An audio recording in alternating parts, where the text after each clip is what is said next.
अस्मिताजी सुरु गर्न सक्नुहुन्छ।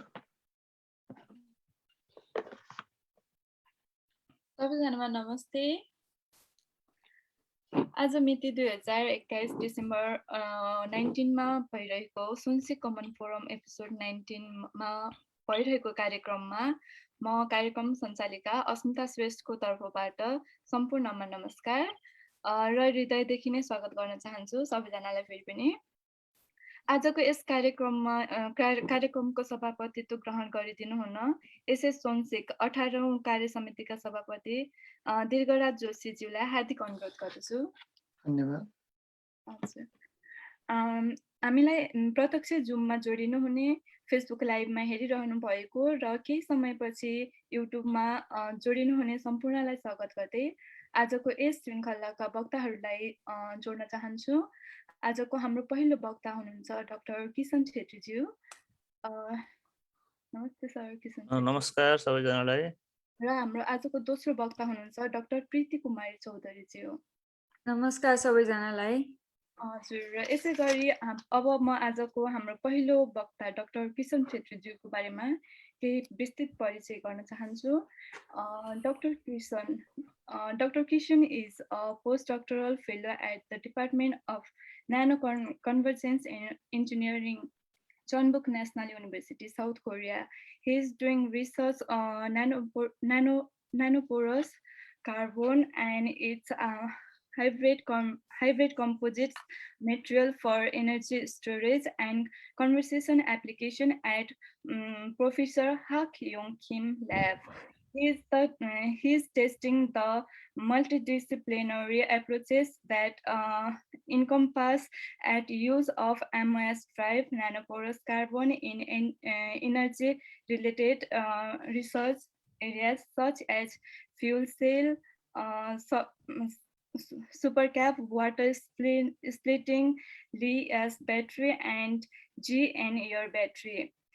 His complete MSc in Physical Chemistry from Central Department of Chemistry, TU Nepal at 2017 AD, and PhD from School of Engineering, Department of Material Engineering, Jeonbuk National University, South Korea, 2021 AD. So, Dr. Kishan छेत्रीज्यू आफ्नो presentation so गरिदिनु हुन अनुरोध गर्दछु। धन्यवाद उद्घोषक बहिनीज्यूलाई अनि कार्यक्रमको सभापति दीर्घराज जोशीज्यू लगायत सम्पूर्ण सरहरू, कार्यक्रममा जोडिनु भएको सम्पूर्ण सरहरूलाई मेरो नमस्कार। म स्लाइड सेयर गरौँ है।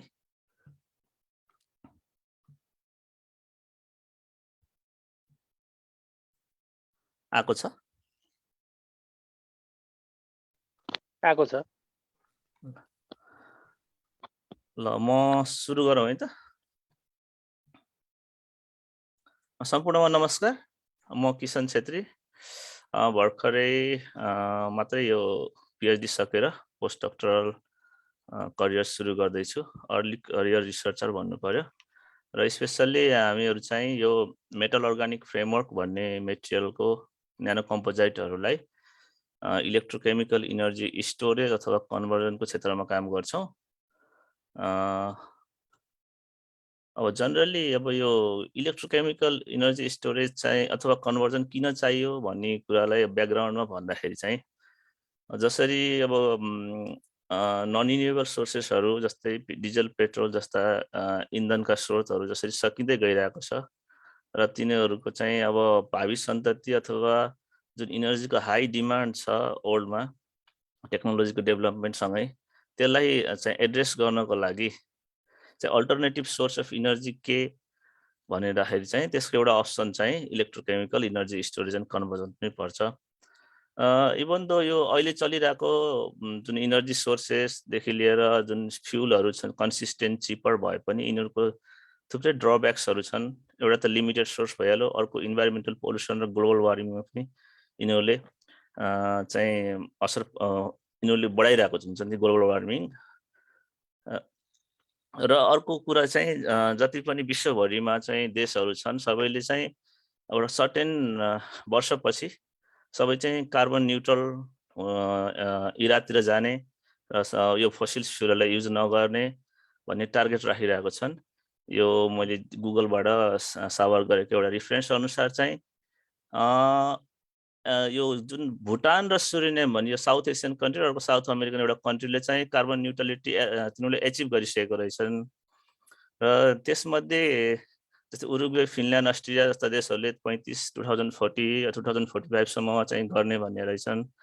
र बाँकी नेपाल लगायत इन्डिया, साउथ कोरिया जस्ता मोस्ट अफ द कन्ट्रीले 250 सम्म कार्बन न्युट्रलिटी चाहिँ उनीहरूले एचिभ गर्ने भन्ने उनीहरूको टार्गेट रहेछ। त्यसमध्ये केही कन्ट्रीहरू चाइना लगायतका केही कन्ट्रीहरूले अलि पछि उनीहरूको चाहिँ टार्गेट रहेछ कार्बन न्युट्रलिटी एब्जर्भ गर्ने। भन्नेको मतलब उनीहरूले जति पनि फोसिल फ्युलहरू युज गरिरहेको छन्, कोइला, डिजल, पेट्रोलहरू जसले चाहिँ इन्भाइरोमेन्टलाई हार्म गरिरहेको छ र लिमिटेड सोर्सहरू छन्, उनीहरूबाट चाहिँ नन रिन्युएबल सोर्स अफ इनर्जीहरू युज गर्ने, कार्बन इमिसन जिरो गराउने भन्ने उनीहरूको टार्गेट रहेछ। यसै क्रममा नेक्स्ट किन भएन त, जस्ट माउस क्लिक गर्नु नि सर, हुन्छ होला। भयो। र यसै क्रममा ठुल्ठुला मल्टिनेसनल कम्पनीजहरू लाइक टेस्ला, गुगलहरूले पनि यो जुन कार्बन इमिसनको जुन टार्गेट छ सबै देशहरूको, तिनीहरूलाई सपोर्ट गरिरहेको छन् र sustainable development of the energy storage and conversion सिस्टममा उनीहरूले पनि आफ्नो प्रतिबद्धता जाहेर गरेका छन्। गुगलले पनि 2030 सम्ममा आफ्नो जति पनि डाटा सेन्टरहरू, अफिसहरू छ सबै कार्बन फ्री इनर्जी युज गर्ने उनीहरूको टार्गेट छ। त्यस्तै टेस्लाले पनि अब इलेक्ट्रिक भेहिकलहरूमा एकदमै बढी नै जोड दिइरहेको छन्, जसले गर्दाखेरि चाहिँ अपकमिङ फ्युचरमा युज हुने इनर्जीहरू सस्टेनेबल र ग्रिन इनर्जी पाइयोस् भन्ने टार्गेट हो। र यो अहिलेको जुन डिमान्ड छ, इनर्जीको डिमान्ड स्पेसल्ली भन्दा पनि यो जुन टेक्नोलोजी डेभलपमेन्ट भइरहेको छ, पोर्टेबल सोर्स अफ इनर्जीको डिमान्डलाई फुलफिल गर्नको लागि चाहिँ यो जुन जति पनि energy storage and conversion technology छन् तिनीहरू चाहिँ एकदम नेसेसरी छन् भन्ने कुरा यी ब्याकग्राउन्डबाट बुझ्न सकिन्छ। जसमध्ये हामीहरूले रिसर्च गर्ने फिल्ड भनेको fuel cell, water splitting, super क्यापेसिटरमा गर्छौँ स्पेसल्ली। र यसको बारेमा फर्दर डिस्क्रिप्सनमा पछिल्ला स्लाइडहरूमा गर्ने नै छु।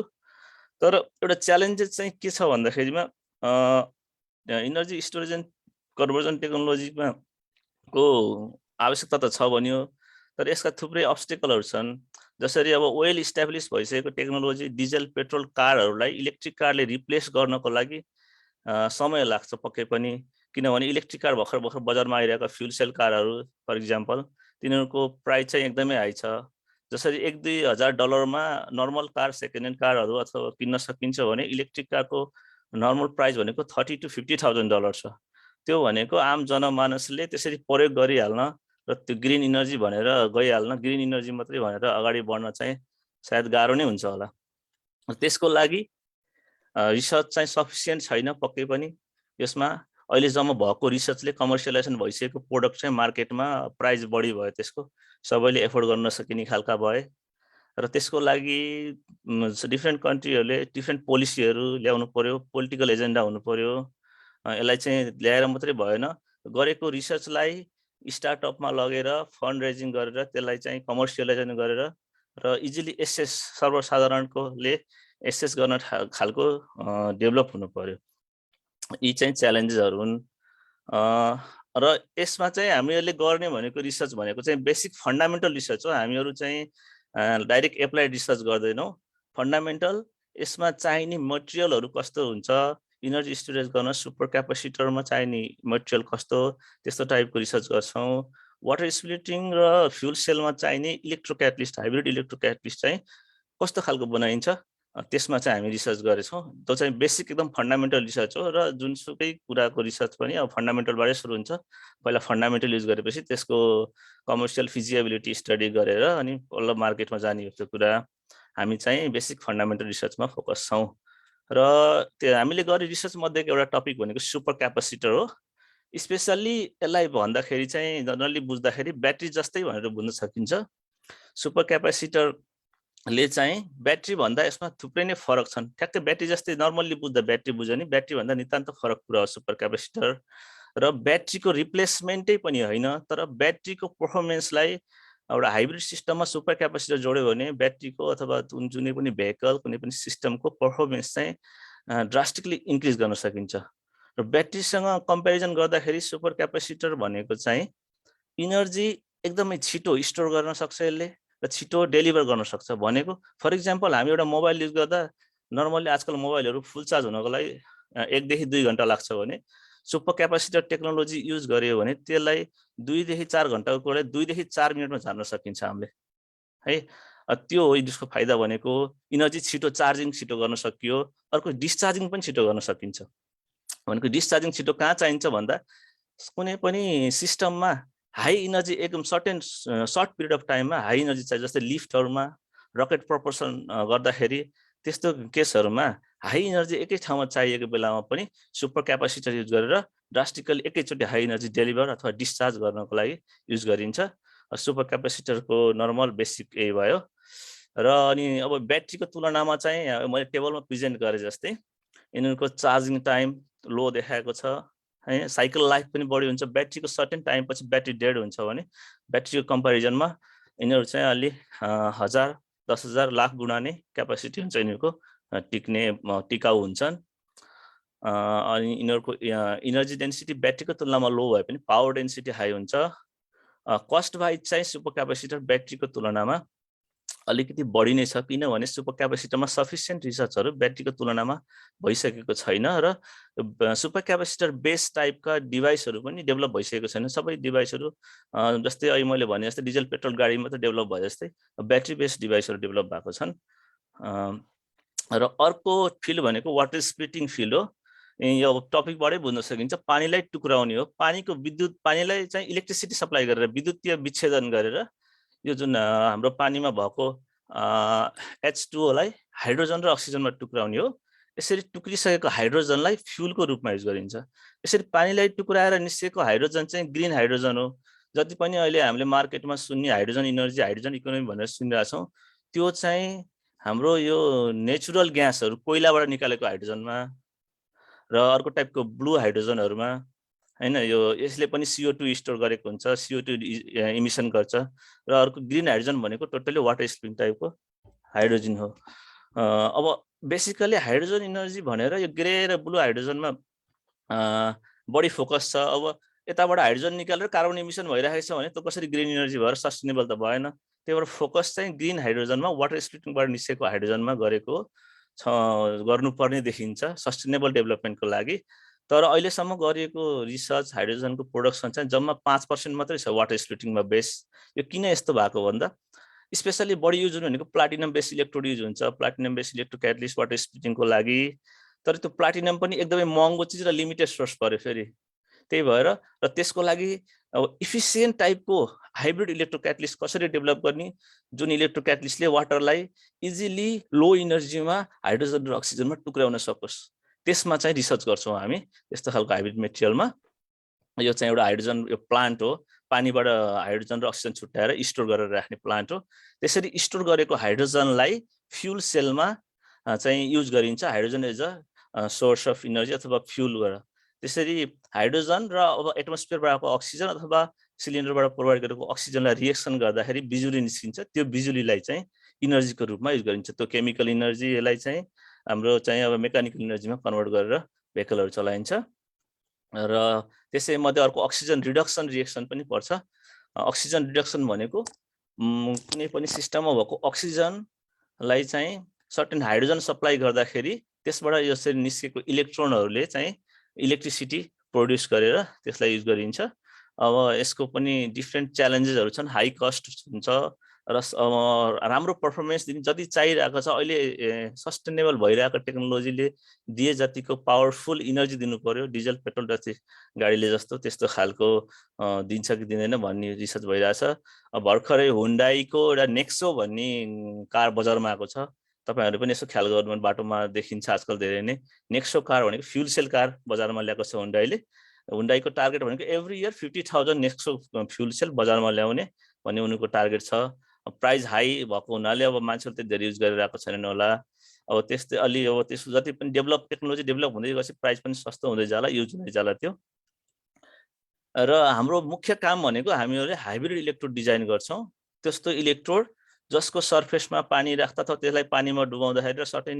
इलेक्ट्रिसिटी पास गर्दाखेरि त्यसले पानीलाई टुक्राओस् अथवा अक्सिजनलाई रिडक्सन हुन हेल्प गरोस् अथवा इलेक्ट्रोकेमिकल इनर्जी स्टोरेज गर्न सकोस् भनेर लगभग कमन टाइपको मेटेरियल हुन्छ यिनीहरुमा अलिकति बेसिक फन्डामेन्टल चाहिँ प्रिन्सिपल मात्रै फरक हुने हो अनि त्यसमा यस्ता खालका मेटेरियल थुप्रै प्रकारका हुन्छन् त्यसमध्ये चाहिँ हामीहरु मेटल अर्गानिक फ्रेमवर्क भन्ने टाइपको मेटेरियल युज गर्छौं त्यसलाई चाहिँ फर्दर मोडिफाई गरेर अरु मोलिक्युल्सहरु अरु कम्पाउन्डसँग मिसाएर हाइब्रिड कम्पोजाइट बनाएर त्यसलाई चाहिँ इलेक्ट्रोडको रूपमा युज गर्छौं त्यसमध्येको चाहिँ यो एउटा काम चाहिँ मेरो पीएचडी रिसर्चको क्रममा फर्स्ट पब्लिश भएको काम हो यो जर्नल अफ इलेक्ट्रोलाइटिकल केमिस्ट्रीमा सुपर क्यापेसिटरको इलेक्ट्रोड डिजाइन गरेका हौं हामीले यो चाहिँ कोबाल्ट अक्साइड र पोलिएलिन हाम्रो ZIF8 भन्ने एउटा जिंक बेस MOF लाई चाहिँ कम्पोजाइट बनाएर त्यसलाई as a positive electrode use गरेर अर्को चाहिँ त्यही जिंक बेस MOF को न्यानो पोरस कार्बनलाई नेगेटिभ इलेक्ट्रोड युज गरेर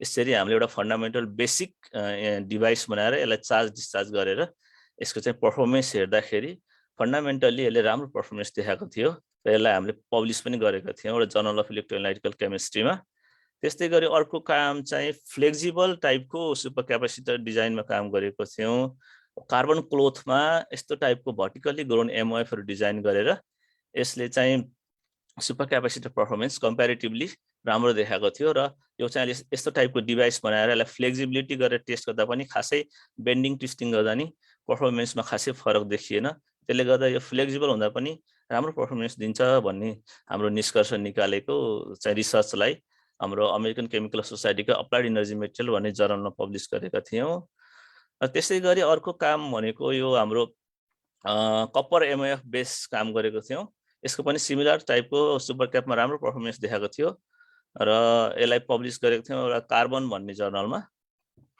सिमिलरली यो सेम टाइपको मेटेरियलले चाहिँ अक्सिजन रिडक्सन रिएक्सनमा पनि राम्रो परफर्मेन्स देखाएको हुनाले हामीले चाहिँ एउटै दुईटै डाटालाई एउटै पेपरमा कम्बाइन गरेर पब्लिश गरेका थियौं र यसै गरी अर्को चौथो काम चाहिँ हामीले यो वाटर स्प्लिटिङको काम गरेको हौं एउटा चाहिँ मोफ डिराइभ सल्फाइडलाई फर्दर बाइमेटालिक सल्फाइडले डेकोरेट गरेर हाइब्रिड मेटेरियल बनाएर त्यसलाई चाहिँ वाटर स्प्लिटिङमा युज गरेको वाटर स्प्लिटिङको यो फन्डामेन्टल चाहिँ यहाँ पानीमा यसरी यो इलेक्ट्रोड हामीले बनाएको मेटेरियल यसमा छ यो इलेक्ट्रोडमा यसलाई चाहिँ सर्टेन थोरै एमाउन्टमा 3-4 भोल्टेज अथवा 1.5 1.8 भोल्टेज करेन्ट पास गर्दाखेरि यहाँ भएको पानीलाई चाहिँ यसले पानीको फोकाहरु निस्किरहेको हुन्छ यो फोका भनेको चाहिँ यतापट्टिबाट हाइड्रोजन तबाट अक्सिजन निस्किरहेको छ यो त एउटै कम्पार्टमेन्टमा भयो यसलाई फेरि सेपरेट गर्नको लागि यो डिभाइसमा देख्न सकिन्छ कि यताबाट हाइड्रोजन कलेक्सन भइरहेको छ यताबाट अक्सिजन कलेक्सन भइरहेको छ यो त ल्याबोरेटरी स्किलको रिसर्च भयो यसैले अब ठुलै कमर्सियल टाइपको रिसर्चमा डेभलप गर्नको लागि चाहिँ फिजिबल छ कि छैन भनेर ठुलो खालको इलेक्ट्रोड बनाएर त्यसबाट निस्किने हाइड्रोजन कति निस्किन्छ नापेर त्यस्तो खालको हाइड्रोजनको प्युरिटी देखि लिएर कतिको युज गर्न मिल्छ त्यसरी चाहिँ एप्लाई गर्न सकिन्छ यति नै हो मेरो काम अहिलेसम्म गरेको र फर्दर कामहरु रनिङ भइरहेको चाहिँ हामी अहिले जिंक एयर ब्याट्री भन्ने छौं ब्याट्री र लिथियम सल्फर ब्याट्रीहरुमा काम गर्दै छौं अनि करेन्टली चाहिँ हाम्रो ल्याबमा चाहिँ अहिले 4 जना नेपाली छौं काम गरिरहेका र फर्दर चाहिँ थुप्रै जना नेपालीहरु हाम्रो ल्याबबाट चाहिँ ग्रेजुएट भएर गइसक्नु भएको छ कति जना अमेरिकातिर हुनुहुन्छ कति नेपालमै प्रोफेसर हुनुहुन्छ धन्यवाद यति नै हो केही क्वेशन छ भने सोध्नु होला and I am always open for the any type of research discussion collaboration and co-work मेरो क्षेत्रसँग मिल्ने छ भने खबर सम्पर्क गर्नु होला इमेल एड्रेस छ लगभग सबै साथीहरु चिनिनु पनि भएको छ व्यक्तिगत रूपमा कोही हुनुहुन्न भने इमेलबाट सम्पर्क गर्नु होला म एकदम खुसी हुनेछु सहकार्यको लागि धन्यवाद okay thank you so much Kishan Chhetri ji हजुर कसैलाई के क्वेशनहरु छ भने चाहिँ अहिले हजुरले चाहिँ अहिले क्वेशन सोध्न सक्नुहुन्छ कसैलाई के क्वेशनहरु छ किशन सर छोटोमा म यो बाहिरको हुँदा जिज्ञासा चाहिँ यो नेपालमा जो भर्खरै यो अन्तर्राष्ट्रिय के सम्मेलन भइरहँदा नेपालले पनि कार्बन जिरोमा 2000 कति 45 कि कहिलेसम्म 50 जाने भन्ने गरे 50 सम्म त्यो चाहिँ हाम्रा अध्ययनले सपोर्ट गर्ने हो कि सर हामी चाहिँ त्यो कार्बन उत्सर्जनमा रिलेटिभली कम भावना हाम्रा त्यो लेभलका डेभलपमेन्टल नभएको हुनाले अहिलेको आधारमा गभर्नमेन्टले भनेको हो कि फ्युचर पनि प्रिडिक्ट गरेर त्यो बेलामा इन्डस्ट्री ग्रोथ पनि हेरेको हो सर त्यस्तो चाहिँ यो यस्तो हो सर, जस्तै अहिले त्यहाँ मैले देखाएको लिस्टमा भुटानले अलरेडी कार्बन न्युट्रलिटी गेन गर्यो भने जस्तै छुट्टै काम गर्नुपर्ने होइन, हामीलाई नेचरले नै सपोर्ट गरिरहेको छ नि। हाम्रो जस्तो देशहरूमा अलिकति अब जङ्गल बढी, ग्रिनरी इन्भाइरोमेन्ट बढी अनि इन्डस्ट्रियल डेभलपमेन्ट हाई नभएको कारणले गर्दाखेरि चाहिँ हामीहरूले चाहिँ कार्बन न्युट्रलिटी एचिभ गर्न सकिन्छ होला जस्तो लागेर नै हो। त्यो अब फ्युचरमा डेभलपमेन्ट हुने खालको प्लान त के हेरे थाहा भएन, त्यसमा पोलिसी मैले पनि डिटेल थाहा भएन। तर जुन अहिलेसम्मको अवस्था हेर्दाखेरि चाहिँ 2050 सम्म चाहिँ जुन कार्बन न्युट्रलिटीको लागि मेजर चाहिन्छ नि, जति कार्बन उत्सर्जन गर्नुपर्ने हो त्यति कार्बन उत्सर्जनमा अहिले पनि नेगेटिभमै छ नेपाल। र कार्बन उत्सर्जन कम गरे बापत कार्बन उत्सर्जन बढी गर्ने देशहरूले कार्बन उत्सर्जन कम गर्ने देशहरूलाई डोनेसन अनुदान बापत केही सहयोग गर्नुपर्छ भन्ने उनीहरूले आवाज उठाइरहेका छन् होइन। त्यो एउटा खालको पोलिसी। फेरि हामी नेपाल चाइनाको बिचमा भएको हुनाले हाम्रो कार्बन उत्सर्जन कम नाप्दा मात्रै कम भएर भएन, हाम्रो देखिहाल्छ गरे यताउताबाट पनि समस्या त पनि हुन्छ गरे। अनि के सर, जस्तै यो हामीले अहिले हाइड्रोजनको कुरा गर्छौँ इनर्जीको रूपमा। हाइड्रोजन चाहिँ यो ड्युटेरेटेड फर्म ड्युटेरियम हुँदा पनि त्यसले इक्वल्ली इनर्जीको सोर्सको रूपमा काम गर्न सक्छ कि फरक हुन्छ त्यो हाइड्रोजन र ड्युटेरियममा केही इनर्जीको पोइन्ट? सर त्यो ड्युटेरियम भनेको त सर सोलरमा हुने टाइपको न्युक्लियर फ्युजन टाइपको रिएक्सन भयो होइन। त्यो टाइपको रिएक्सनलाई पोर्टेबल टाइपको फ्युजन गर्ने रिएक्टर बनाउन चाहिँ एकदमै गाह्रो कुरा भयो। त्यो चाहिँ त्यसलाई अब लगेर कारहरू भेहिकल टाइपकोमा त्यस्तोमा युज गर्न होइन। त्यो भनेको न्युक्लियर रिसर्चतिर जान्छ, हाम्रोतिर अलिक पर्दैन। र त्यो भनेको फेरि एकदम रिस्की रिसर्च पनि भयो। त्यसबाट चाहिँ त्यसलाई चाहिँ सानो एमाउन्टमा मात्रै रिसर्च गर्दाखेरि पनि त्यसले चाहिँ यदि रिसर्च फेल खायो भने एक्सप्लोजन हुँदाखेरि अर्थलाई डिस्ट्रोय गर्न सक्ने टाइपको हाइड्रोजन बम, हिलियम बम टाइपको हुनसक्छ भन्ने पढे है मलाई जानकारी भएसम्म। हामीले यहाँ युज गर्ने भनेको चाहिँ प्योर हाइड्रोजन मात्रै हो सर, हाइड्रोजन ड्युटेरियममा जाने होइन। जस्तै हामीले हुन त यही विषयमा म योमा थोरै आफ्नो मेजर नभए पनि थुप्रो यो ग्लोबल चाहिँ यो पोइन्टबाट आइरहेको र पछिल्लो समय पनि यो अन्तर्राष्ट्रिय यस्ता ग्यादरिङले गर्दा भयो हुनाले नेक्स्ट विक चाहिँ हामीले यही हाइड्रोजन एनर्जी र हाइड्रोजन कार चाहिँ नेपालमा नै बनाउने भनेर जो काठमाडौँ विश्वविद्यालयमा सुरु भइरहेछ, उहाँको प्राध्यापक चाहिँ नेक्स्ट विकको एपिसोडमा आउँदै हुनुहुन्छ। यस्तोको विस्तृत सायद बताउनु होला। तर मैले पनि जान्न खोजेको अहिले तपाईँले प्रेजेन्ट गरेपछि सायद त्यो पनि हाइड्रोजनबाट वाटरबाट नै हाइड्रोजन निकालेर बनाउने भन्ने होला कि के होला? हाम्रो नेपालमा त्यही त होला नि सर? वाटरबाट त्यसरी सफिसियन्ट एमाउन्टमा हाइड्रोजन निकालेर डिजेलको सट्टा पानीबाट गाडी चल्ने भन्ने कन्सेप्ट भनेको त अब त्यो कुरा बुझ्ने मान्छेलाई त हाँसो लाग्दो कुरा भयो। नर्मल्ली बुझ्दाखेरि यही नै बुझ्नु पर्यो कि गाडी डिजेलको सट्टा पानीबाट गाडी चल्ने भन्ने बुझ्ने हो होइन। जसरी मैले एउटा स्लाइडमा देखाएँ नि तपाईँहरूलाई, यो स्लाइडमा जस्तै हाइड्रोजनको सोर्स भनेको पानीबाट निस्केको हाइड्रोजनको सोर्स जम्मा 5% मात्रै युज भएको दीर्घ सर अहिलेसम्म है। बाँकी भनेको त यो जुन ग्रे हाइड्रोजन, ब्लू हाइड्रोजन भनेको तपाईँको कोइलाबाट निकालिरहेको छन् कि। हाइड्रोजनलाई कोइलाबाट निकाल्नुको त के अर्थ भयो र? डिजेलबाटै गाडी चलायो भयो नि त्यसो भए त होइन।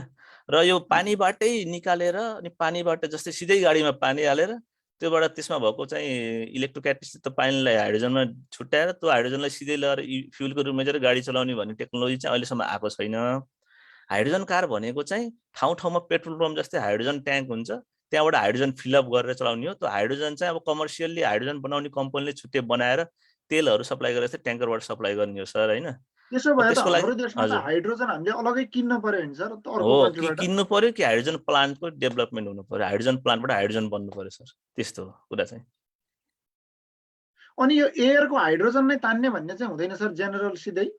एयरमा त हाइड्रोजन त एकदमै कम हुन्छ सर होइन। तर फ्युल सेल कारमा अक्सिजन चाहिँ एयरबाटै युज गर्ने हो। अगाडिपट्टि गाडीपट्टिको अगाडिपट्टि जालीहरूबाट अक्सिजन जति छिर्छ नि है, त्यो अक्सिजनलाई नै युज गर्ने। जस्तै म यहाँ देखाउँछु, जस्तै यो गाडीको एउटा पिक्चर हेर्नु न यहाँनिर, यसमा चाहिँ यो यहाँबाट अक्सिजन छिरिरहेको छ, इन्भाइरोमेन्टमा भएको अक्सिजन है। अर्को चाहिँ हाइड्रोजनको लागि चाहिँ हाइड्रोजन ट्याङ्क छ क्या एउटा, यहाँ उताबाट आएको हाइड्रोजन यताबाट गएको अक्सिजनले यो फ्युल सेलमा रिएक्सन गरेर निस्केको इलेक्ट्रिसिटीले गाडी चल्ने हो क्या सर। भनेको त हाइड्रोजन त फिलअप गर्नु पर्यो छुट्टै, यहाँबाट हाइड्रोजन फिलअप गरेछ ग्यास हाइड्रोजन स्टेसनहरू लेखेको देख्नुभयो नि यहाँ। भनेको यो पेट्रोल पम्प स्टेसन भनेको क्या हाइड्रोजनको। हुन्छ सर, धन्यवाद। त्यति नै हो मेरो चाहिँ। हस्, धन्यवाद। हस्, एक त मलाई यसो इन्फर्म गरिदिनु है, त म पनि जोइन हुन्छु त्यसमा। नेक्स्ट विक हो सर, नेक्स्ट विक गर्दैछौँ हामी, नेक्स्ट 26 गते डिसेम्बर। हुन्छ। योभन्दा अगाडि पनि एकचोटि हाम्रो यो नेसनल इनोभेसन रिसर्चबाट सुपर क्यापेसिटीबाट चल्ने गाडी बनाउनु पर्यो भनेर चाहिँ कन्ट्याक्ट गर्नुभएको थियो। हामी एकदम छलफल पनि गऱ्यौँ। तर त्यहाँ बेसिक लेभलको केमिस्ट्रीको ल्याबको लागि सोफिस्टिकेटेड ल्याब हुन्छ, तपाईँलाई थाहा भएको कुरा होइन। अब अरू टाइपको मेकानिकल इन्जिनियरिङ टाइपको काम जस्तो फ्याट्टो फुट्टो गरेर भएन। त्यसको लागि अब बेसिक ल्याबै नभइकन उहाँहरूले चाहिँ सिधै बेसिक रूपमा सुरु गर्नुभएको छ, भएन भन्नुभयो। अनि मैले कुरा चाहिँ गरेको सरसँग बेसिक ल्याब रिकास्टको चाहिन्छ फ्रेमवर्कसँग रहेर गर्ने भन्ने हो। पहिलाको पछि त्यहाँ प्रारम्भिक थियो। इन्जिनियर भाइहरू हुनुहुँदो रहेछ, अलिअलि केमिस्ट्रीको ब्याकग्राउन्डको मान्छे चाहिन्छ मेटेरियल डिजाइन गर्नलाई, इलेक्ट्रिकल इन्जिनियरको भाइहरू हुनुहुँदो रहेछ। उहाँहरूले मैले केमिस्ट्रीको डिपार्टमेन्टमा कुरा गरिदिन्छु, सम्पर्क गर्नुहोस् भनेको। अहिले हामीले सकिएन सर, हामी सुपर क्यापेसिटर नै किनेर बरु सिस्टमलाई हाइब्रिड गरेर चलाउँछौँ, अलि पछि सुरु गर्नु पर्ला यो बेसिक लेभलको मेटेरियलको डिजाइनको रिसर्च भन्दै हुनुहुन्थ्यो उहाँले। के गर्नुभयो पछि कन्ट्याक्ट भएन। हुन्छ सर। अस्मिताजी र यसै गरी आजको हाम्रो दोस्रो वक्ता हुनुहुन्छ डाक्टर प्रीति कुमारी चौधरीज्यू। उहाँको बारेमा केही विस्तृत परिचय गराउन चाहन्छु। Dr. Preeti is a PhD candidate currently working in the laboratory of veterinary pathology and platelet signaling, headed by Professor Soo-Chung Kim in the College of Veterinary Medicine, Chunbuk National University, South Korea. Her research interest areas are platelet activation and signaling mechanism, cancer pathology, liquid biopsy, digital pathology, and translational medicine. Recently, she received Pfizer External Academic Award with 5 million Korean won. So, Dr. Preeti ji, हजुरको आफ्नो presentation so गरिदिनु हुन अनुरोध गर्दछु।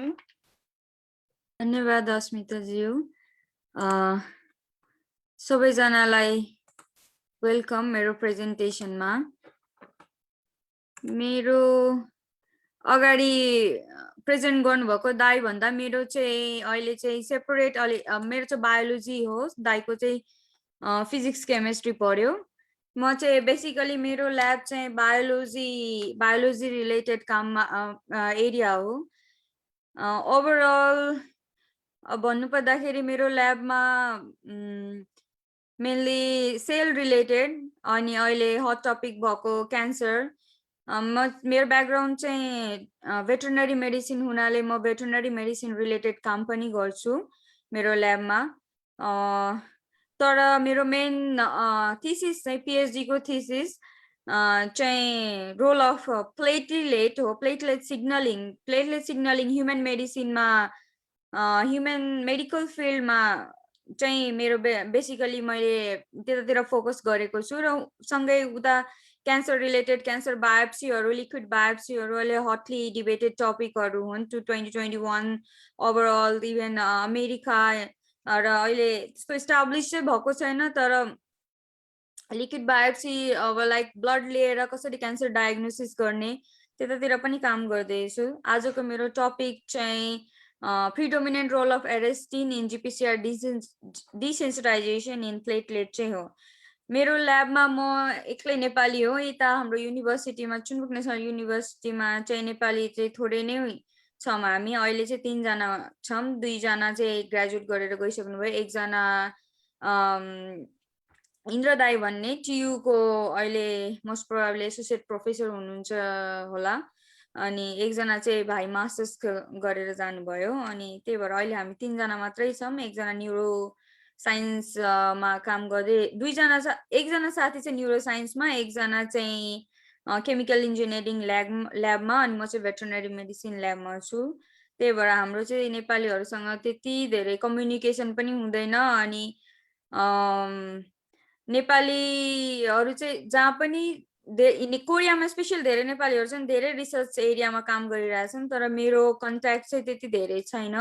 म चाहिँ basically मेरो ल्याबमा focus and plus मेरो युनिभर्सिटीमा भएको एरियाहरू चाहिँ थाहा हुन्छ मलाई। त्यो कुरा चाहिँ म पछिको स्लाइडमा, लास्टको स्लाइडमा राखेको छु। मेरो एउटा प्रपोजल छ, त्यो पछि भन्ने छु होला। अहिले चाहिँ मेरो रिसर्चको बारेमा अलिकति बेसिक कुरा चाहिँ प्रेजेन्ट गर्न चाहन्छु म आज।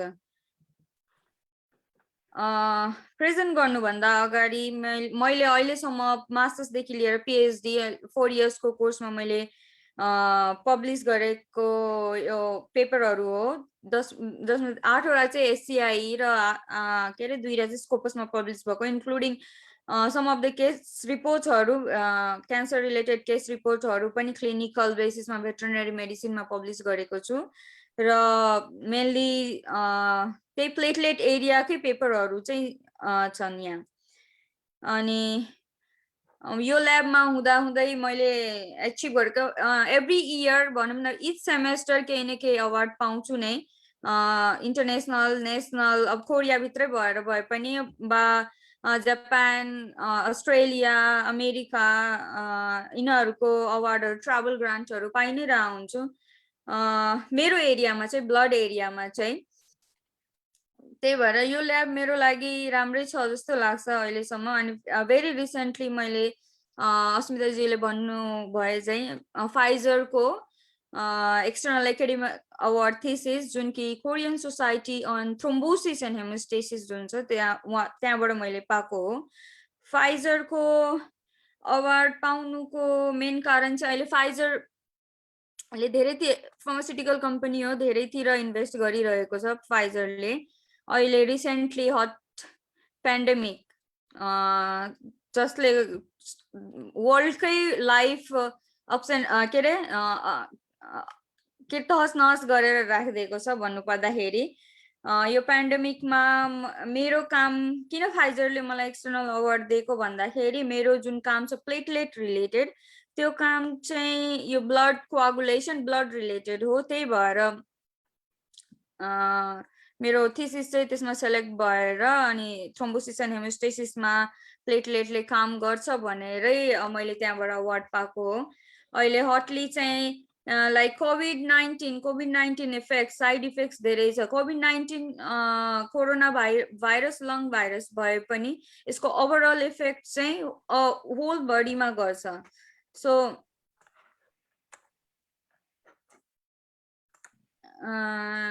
ओभरअल इफेक्ट होल बडीमा छ। मेनली कोभिड-19 को मेजर कम्प्लिकेसनमा थ्रोम्बोसिस भन्ने एउटा टर्म आएको थियो। थ्रोम्बोसिस एन्ड हेमोस्टेसिस भन्ने प्लेटलेट एक्टिभेसन हुन्छ भने न्युजमा पनि एकदमै धेरै आएको हो यो 2 वर्षमा प्लेटलेटको रोल छ भनेर। Like blood clots in severe कोभिड-19 patients leave clinicians with clues about the illness. Major complication चाहिँ ब्लड क्लट भएर आएको हो।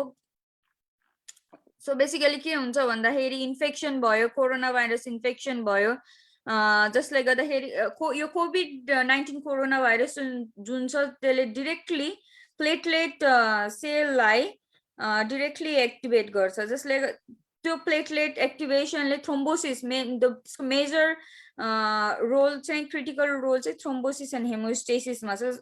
यहाँ हेर्न सकिन्छ हाइपर कोआगुलेसन एन्ड थ्रोम्बोसिस, जसले गर्दाखेरि भेरियस सिस्टममा गएर डिफ्रेन्ट सिस्टममा गएर मल्टिपल organ फेलुअर गरेर डेथ गराउँछन्।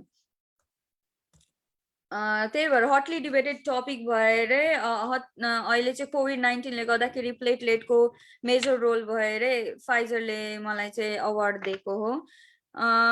मेरो प्रेजेन्टेसन सुरु गर्नुभन्दा अगाडि चाहिँ प्लेटलेट चाहिँ के हो मेरो रिसर्च एरियामा छिर्नु भन्दाखेरि जस्ट बेसिक यो मैले आफ्नो एरियामा प्रेजेन्ट गर्दाखेरि चाहिँ यो बेसिक चाहिँ प्रेजेन्ट गर्दिनँ, तर यो ओभरअल प्लेटफर्म सबैजनाको लागि इजी प्लेटफर्म इजिली अन्डरस्ट्यान्ड गर्ने प्लेटफर्म भएकोले बेसिकमा भन्नु पर्दाखेरि प्लेटलेट एउटा सेल हो। ब्लडमा 2 थरीको हुन्छ, एउटा कम्पोजिसन प्लाज्मा एन्ड सेल्स। यो प्लाज्मा चाहिँ विभिन्न भेरियस काइन्ड्स अफ मोलिक्युल्सहरूले बनेको हुन्छ भने सेल्स चाहिँ मेनली हामीलाई थाहा छँदैछ 3 types of cells, red blood cells, white blood cells and among them अनि प्लेटलेट्स पनि हुन्छ। प्लेटलेट्स चाहिँ इज नथिङ, इट्स पहिला चाहिँ यसको आविष्कार पनि भएको थिएन, पछि चाहिँ प्लेटलेट चाहिँ एउटा मेगा क्यारियोसाइटबाट न्युक्लियस पनि नभएको अरू सेलहरूमा हेर्दाखेरि यहाँ हेर्दाखेरि न्युक्लियसहरू देखिरहेछन् विभिन्न टाइपको, तर प्लेटलेटमा चाहिँ न्युक्लियस पनि नभएको एउटा सेलले के पनि गर्न सक्दैन, कुनै मेजर रोल छैन भनेर पहिला चाहिँ त्यस्तो के अरे कन्सेप्ट थियो। अहिले चाहिँ कन्सेप्ट चाहिँ टोटली चेन्ज भएको छ। प्लेटलेटको एकदमै इम्पोर्टेन्ट रोल छ। यो चाहिँ जस्ट 3 to 5 माइक्रोमिटर साइजको हुन्छ यो प्लेटलेट, बट यो 3 to 5 माइक्रोमिटर साइजको प्लेटलेटको major very important role blood सर्कुलेसनमा। अब काटियो, केही कुरा काटियो, ब्लड भेसल काट्यो, ब्लिडिङ हुन्छ, ब्लिडिङ स्टप गर्नको लागि कसरी ब्लिडिङ स्टप गर्ने, कसरी कोआगुलेसन हुन्छ भन्दाखेरि यसमा प्लेटलेट एक्टिभेट भएर नै कोआगुलेसन हुन्छ। अहिले म एकछिनपछि मेरो स्लाइडमा भन्नेछु। यो चाहिँ basic morphological structure of platelet हो, जुनमा प्लेटलेटले धेरै कुरा कन्सिस्ट गरे हुन्छ, नट न्युक्लियस बट अरू धेरै कुरा पनि हुन्छन्, लाइक ओपन क्यानालिकुलर सिस्टम हुन्छ, अल्फा ग्रान्युल्सहरू हुन्छन्। अल्फा ग्रान्युल्सहरूमा पनि डिफ्रेन्ट कम्पोजिसनहरू हुन्छ, लाइक टी सेलेक्टिनहरू, जसले गर्दाखेरि फर्दर यो ग्रान्युल कम्पोनेन्टहरू रिलिज भयो भने प्लेटलेट एक्टिभेसनमा हेल्प गर्छ। एन्ड डेन्स ग्रान्युल कन्टेन्ट हुन्छ, डेन्स ग्रान्युल र अल्फा ग्रान्युल कन्टेन्टहरू रिलिज भयो भने फर्दर प्लेटलेटलाई एक्टिभेट गरेर सिग्नलिङ पाथवे स्टिमुलेट गरेर थ्रोम्बोसिस एन्ड हेमोस्टेसिस गराउँछन्। जेनरल मेकानिजम अफ प्लेटलेट मेरो इन्ट्रोडक्सन हो। सुरु गर्नु पर्दाखेरि जेनरल मेकानिजम अफ प्लेटलेट भन्दाखेरि यो मेनली बायोलोजीतिर इन्ट्रेस्टेड हुने लाई टार्गेट गरेर मैले यो स्लाइड बनाएको। यो बेसिक मेकानिजम बायोलोजी पढ्नु भएको सबैजनालाई नै थाहा छ होला। जतिखेर ब्लड भेसल जुन लाइन्ड विथ एन्डोथेलियल सेल हुन्छ, एन्डोथेलियल सेलहरू हो यो। एन्डोथेलियल सेल जतिखेर इन्जुरी हुन्छ, इन्जुरी भएपछि त्यहाँ चाहिँ यो ब्लड सर्कुलेसनमा प्लेटलेट स्मुथली सर्कुलेट गरिरहेको हुन्छ टुवर्ड्स द इन्डोथेलियल सेल नै हुन्छ। तर इन्जुरी नहुँदाखेरि चाहिँ कन्टिन्युस स्मुथली सर्कुलेट गरेर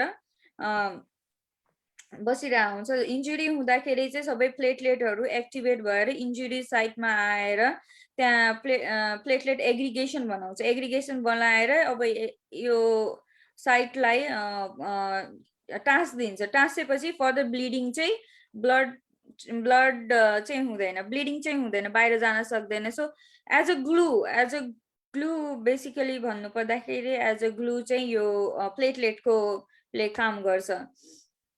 प्राइमरी एग्रिगेसनहरू हुन्छ, सेकेन्डरी एग्रिगेसनहरू हुन्छ। सो बेसिकली भन्नु पर्दाखेरि प्लेटलेट कसरी एक्टिभेट हुन्छ त पक्कै पनि केही मोलिक्युल वा केही प्रोटिनसँग कन्ट्याक्टमा आएपछि प्लेटलेट एक्टिभेट हुन्छ।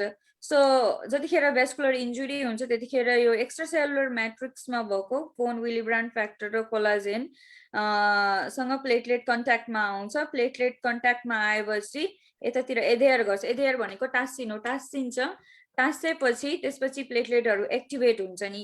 प्लेटलेट एक्टिभेट हुनु भनेको यिनीहरू सेप चेन्ज हुनु हो, फिलोपोडिया ल्यामेलोपोडिया फर्मेसन भएर। अनि प्लेटलेट एक्टिभेटेड प्लेटलेटमा अघि मैले भनेको चाहिँ त्यहाँ डेन्स ग्रान्युल र अल्फा ग्रान्युल हुन्छ। तिनीहरूको यो एडिपी भन्ने एउटा मोलिक्युल एन्ड रिलिज हुन्छ, अनि थ्रोम्बोक्सिन A2 भन्ने मोलिक्युल चाहिँ जेनेरेट हुन्छ। यो दुईटा चाहिँ फर्दर जुन सर्कुलेटिङ प्लेटलेटहरू हुन्छन् यिनीहरूलाई चाहिँ एक्टिभेट गर्छन्। यो प्रोसेस, यो ADP release and thromboxane generation चाहिँ भेरी इम्पोर्टेन्ट हो further platelet activation, circulating platelet एक्टिभेसनको गर्नको लागि। किन भन्दाखेरि फर्स्टमा एक्टिभेटेड भएको platelet not strong enough to stop the continuous bleeding. So सर्कुलेसनमा भएको प्लेटलेटहरूलाई पनि ग्यादर गरेर further stronger secondary platelet aggregation भन्छ। त्यसले गर्दाखेरि एग्रिगेट गरेर ब्लिडिङ स्टप गर्छ। अनि त्यसपछि यो चाहिँ फाइब्रिनको प्रेजेन्समा थ्रोम्बिन भन्ने एउटा कम्पाउन्ड हुन्छ। त्यो थ्रोम्बिनले प्लेटलेटलाई एक्टिभेट गरेर यो हेमोस्ट्याटिक प्लग चाहिँ बनाएर फाइनली ब्लिडिङ कन्ट्रोल गर्छ। यो चाहिँ काम हो प्लेटलेटको। Signalling mechanism of platelet activation, यो चाहिँ अलिक कम्प्लेक्स छ। तर कम्प्लेक्स भन्नु पर्दाखेरि पनि बायोलोजी पढेकोहरूलाई सबैलाई थाहा छ होला, स्पेसली रिसर्च रिलेटेड हुनुहुन्छ भने just signalling mechanism almost all सेलमा, एभ्री सेलमा सिमिलर हुन्छ। यो प्लेटलेटमा डिफ्रेन्ट हुनु भनेको कारण चाहिँ प्लेटलेटमा न्युक्लियस हुँदैन, त्यसै कारणले गर्दाखेरि यसको अलिक डिफरेन्स अरू क्यान्सर रिलेटेड सिग्नलिङ मेकानिजमहरू हुन्छ तिनीहरू भन्दा चाहिँ यो चाहिँ अलिकति डिफरेन्ट छ। धेरै प्लेटलेट बेस ब्रिफली भन्नु पर्दाखेरि मेरो एरिया चाहिँ यही platelet activation signalling mechanism molecule what molecule which molecule how कसरी यसले एक्टिभेट गर्छ कसलाई अब इनिबिट गर्यो भने कसलाई स्टप गर्यो भने प्लेटलेट एक्टिभेसन हुन दिँदैन कुन मोलिक्युलको बेसी पावर छ कुन मोलिक्युलको कम पावर छ। मेरो ल्याब चाहिँ बेसिक रिसर्च भएर यो सिग्नलिङमै मेरो काम हो बेसिकली। यो प्लेटलेट एक्टिभेसन ब्रिफली भन्नु पर्दाखेरि एउटा कन्ट्याक्ट डिपेन्डेन्ट पाथवेबाट हुन्छ अनि एउटा चाहिँ जीपीसीआर मेडिएटेड सिग्नलिङ हुन्छ। जीपीसीआर मेडिएटेड सिग्नलिङ भनेको G protein couple receptor mediated signalling हुन्छ जुन 7 ट्रान्समेम्ब्रेन हो 7 पल्ट यसरी मेम्ब्रेन सेल सर्फेस मेम्ब्रेनबाट यसरी गएको हुन्छ। एउटा साइटोप्लाज्मिक टेल हुन्छ डोमेन हुन्छ र एउटा चाहिँ एक्स्ट्रासाइटोप्लाज्मिक डोमेन हुन्छ। यो एक्स्ट्रासाइटोप्लाज्मिक डोमेनमा भेरियस एगोनिस्टहरू भनौँ न रिसेप्टर एक्टिभेट गर्ने एगोनिस्टहरू चाहिँ यहाँ लाइगेन्डहरू बाइन्ड गरेर रिसेप्टर एक्टिभेट भएपछि फर्दर यो सिग्नलिङहरू भएर अनि त्यसपछि एक्टिभेट हुन्छ। क्यान्सर सेल भनौँ वा अरू कुनै सेल अब नर्भ सेल प्लेटलेट जुनसुकै एरियामा पनि बेसिक सिग्नलिङ चाहिँ यही हो जीपीसीआर रिलेटेड सिग्नलिङ मेनली चाहिँ। मैले चाहिँ काम गर्ने भनेको नन जीपीसीआर भन्नाले कन्ट्याक्ट डिपेन्डेन्ट पाथवे भन्दा पनि जीपीसीआर मेडिएटेड सिग्नलिङ चाहिँ म काम गर्छु। मेरो पेपरहरू अहिलेसम्म पिएचडीमा पब्लिस भएको पेपरहरू सबै जीपीसीआर रिलेटेड सिग्नलिङ मेकानिजममा हो। भन्नुपर्दाखेरि जीपीसीआर भनेको मैले अघि भनिसकेँ जी प्रोटिन कपल रिसेप्टर। यो जी प्रोटिन कपल रिसेप्टर चाहिँ यो जीपीसीआर एगोनिस्टहरू such as ADP thrombin thromboxane A two अनि त्यसपछि इपिनेफ्रिन एन्ड सेरोटोनिनहरू रिसेप्टरमा बाइन्ड गरेपछि यो रिसेप्टर एक्टिभेट हुन्छ जुन एक्टिभेट भएर भेरियस जी प्रोटिन सँग बाइन्ड गर्छन् कपल गर्छन् like by their own pathway respective pathway एकदम फिक्स पाथवेहरू हुन्छ। फिक्स एउटा पर्टिकुलर लाइगेन्डले पर्टिकुलर रिसेप्टर जीपीसीआर मात्र एक्टिभेट गर्छ अनि त्यो एक्टिभेटेड रिसेप्टर चाहिँ पर्टिकुलर जी प्रोटिनसँग कपल गरेर स्पेसिफिक पाथवे मात्र एक्टिभेट गर्छ। सो इट्स अ कम्प्लेक्स अनि यिनीहरू चाहिँ आफूमा क्रस टक पनि गर्छन्। लेट्स से अब थ्रोम्बिन एडीपी र थ्रोम्बोक्सिन चाहिँ उनीहरूको आफ्नो रिसेप्टरबाट जी प्रोटिनसँग जीक्यूसँग कपल गरेर पीएलसी बेटा पाथवेबाट सेल सेप चेन्ज गरेर पीकेसीहरू हुन्छन् सेल क्याल्सियम ड्याग जेफसँग कम्बाइन गरेर सेल सेप गरेर इन्टिग्रिन सिग्नलिङहरू दिन्छ। इन्टिग्रिन भनेको सेल मेम्ब्रेनमा हुने लाइक अल्फा 2b बेटा 3 एक्टिभेसन हुन्छ। अल्फा ग्रानुल डेन्स ग्रानुल सिक्रिसनको इम्पोर्टेन्स चाहिँ मैले अघि नै भनिसकेँ।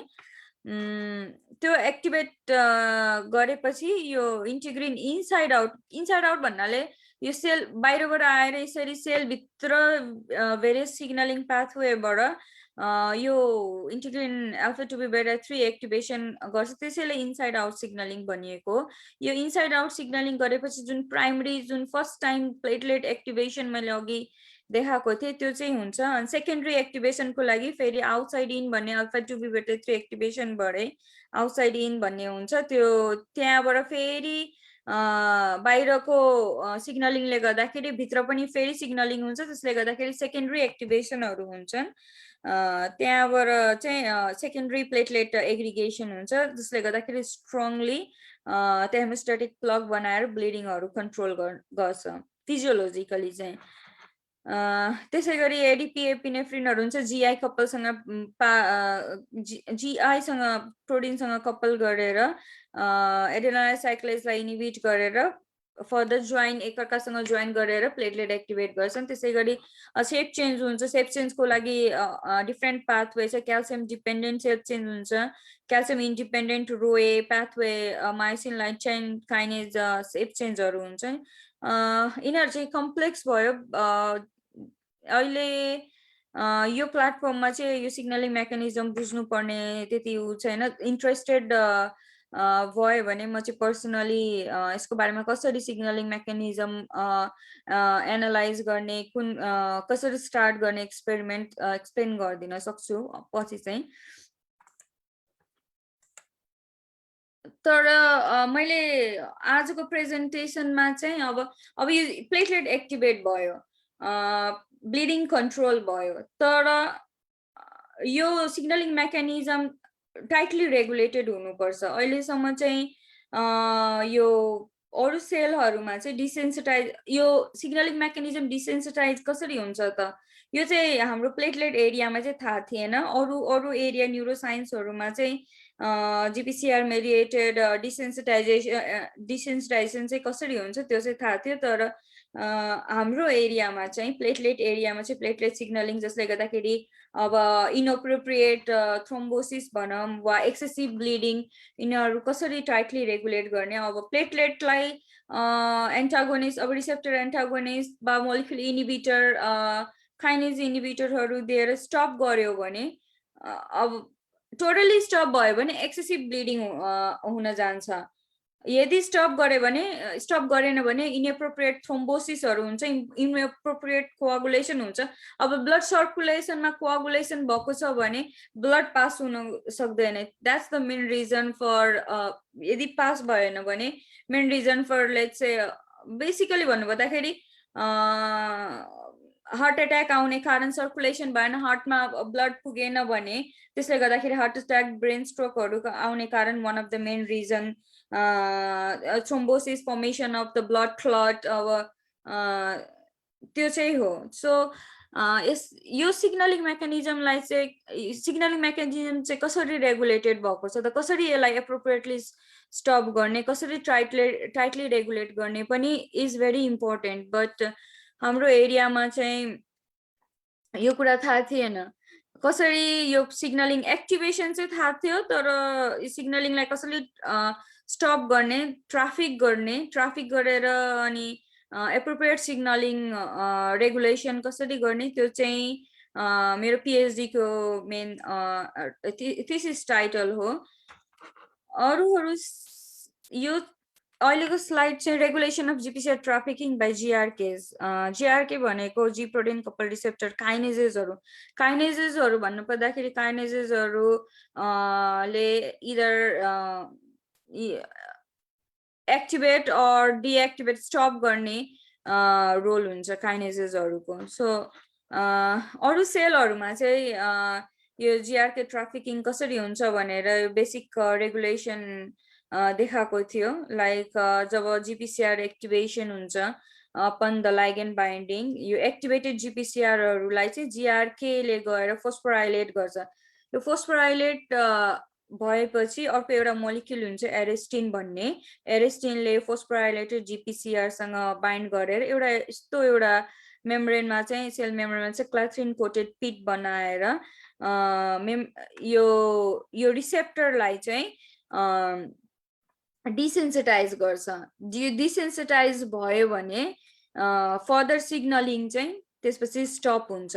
सिग्नलिङ स्टप भयो भने चाहिँ त्यसको फिजियोलोजिकल रेस्पोन्स चाहिँ डिपेन्डिङ अन द एरिया होइन। हाम्रोमा अब प्लेटलेट एक्टिभेसन चाहिँ हुँदैन, अब या त्यस्तो चाहिँ हुँदैन। अनि यो क्लाथ्रिन कोटेड पिटमा विभिन्न कम्पाउन्डहरूसँग पिप2 पिप3 भन्ने हुन्छ, एपी2 क्लाथ्रिनहरू हुन्छ, यिनीहरूसँग बाइन्ड गरेर चाहिँ क्लाथ्रिन कोटेड पिटमा गएर यो रिसेप्टरलाई यहाँ इन्टरनलाइज गरेर डिसेन्सिटाइज गर्छ, जसले गर्दाखेरि फर्दर सिग्नलिङ हुँदैन।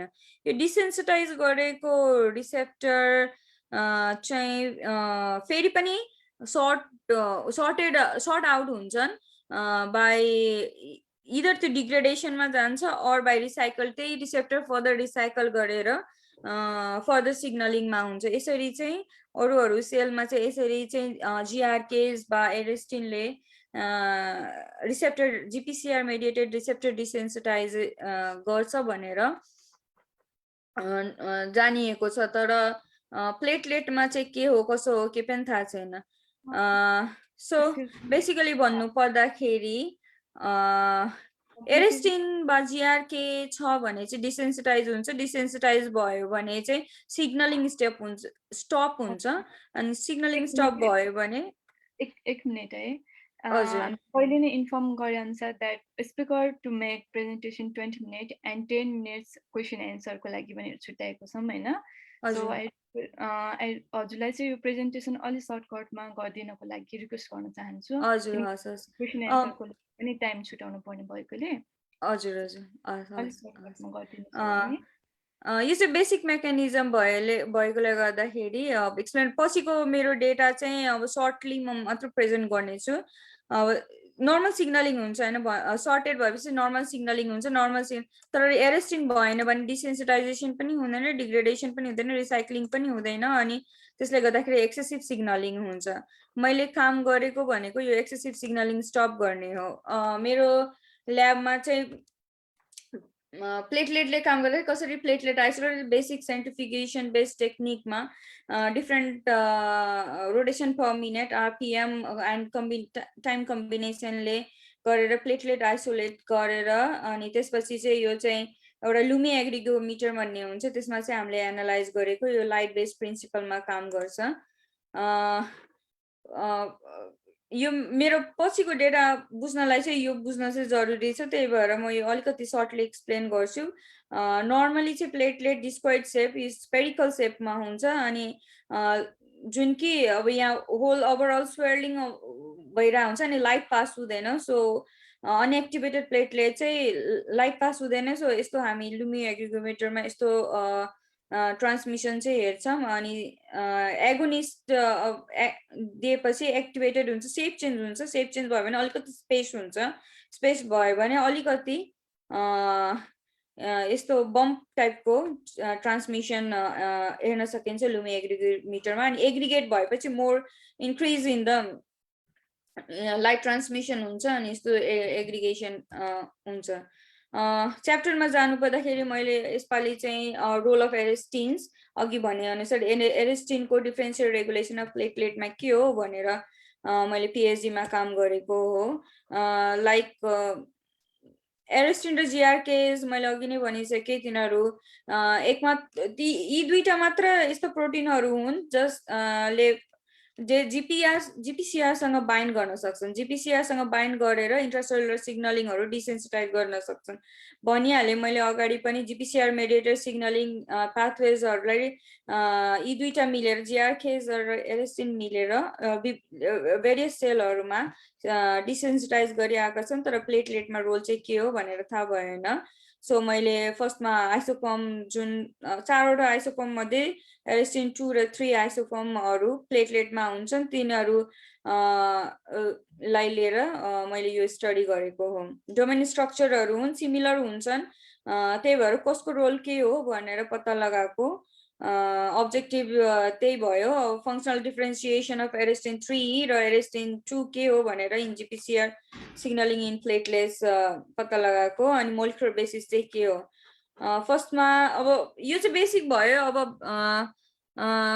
एक्सपेरिमेन्ट कसरी, यस्तो एक्सपेरिमेन्ट मै सुरुमा आउँदाखेरि मेरो ल्याबमा कसरी एक्सपेरिमेन्ट सुरु गर्ने भन्ने मलाई केही पनि आइडिया थिएन। सो बेसिक स्टेपमा सुरु गर्नु पर्दाखेरि पहिला वेस्टर्न ब्लड गरेर एरेस्टिन छ कि छैन मेरो सेलमा त्यो हेरेर सुरु गरेको। अनि त्यसपछि त्यही अघिको लुमी एग्रिगोमिटरहरू जस्तै विभिन्न एगोनिस्टहरू लिएर जिपिसिआर नन जिपिसिआर एगोनिस्टहरू लिएर मैले हेरेको प्लेटलेट एक्टिभेसन एन्ड अब knockout mice arrestin 3 knockout mice use गर्दाखेरि चाहिँ त्यसको प्लेटलेट एग्रिगेसन चाहिँ अब धेरै भयो as well as dense granule secretion. So यसले गर्दाखेरि एरेस्टिनको रोल चाहिँ जिपिसिआर सिग्नलिङमा छ भनेर पत्ता लाग्यो। अनि त्यो एरेस्टिन 2 को हेर्नु पर्दाखेरि अब 2मेस एडिपी अनुसार 2मेस एडिपी भन्ने एउटा जिपिसिआर एगोनिस्ट एड गर्दाखेरि कुनै डिफरेन्स देखिएन।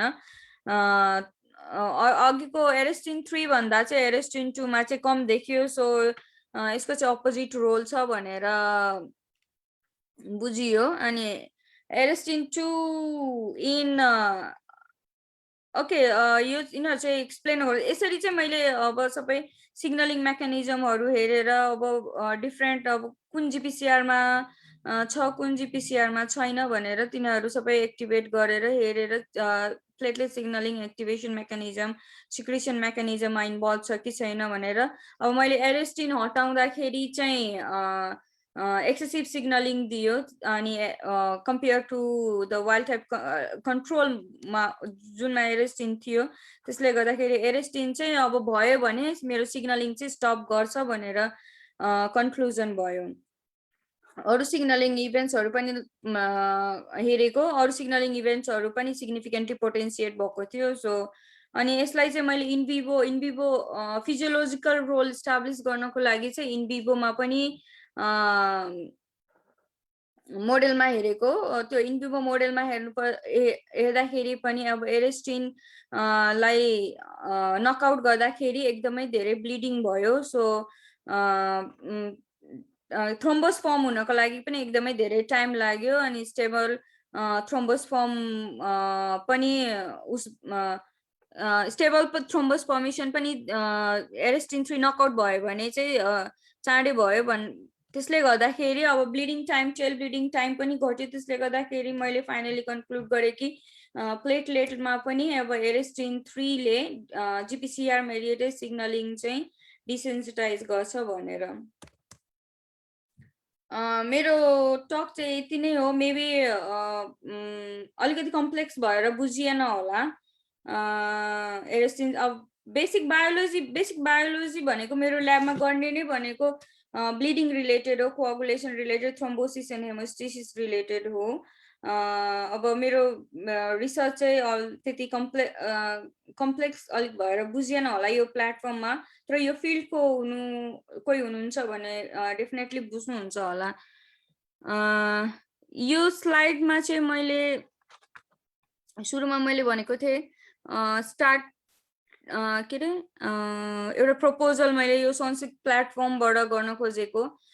सोन्सिकले रिसेन्टली एकदमै राम्रो काम लाइक स्टुडेन्टहरूलाई यस्तो सेमिनारहरू यो एपिसोड 19 हो। डिफ्रेन्ट कोरिया बा इन्टरनेसनल पनि मैले कतिवटा स्लाइडहरू कतिवटा प्रेजेन्टेसनहरू हेरेको। अब विभिन्न एरियाबाट लिएर आएर यहाँ प्रेजेन्टेसन गराउनु र स्टुडेन्ट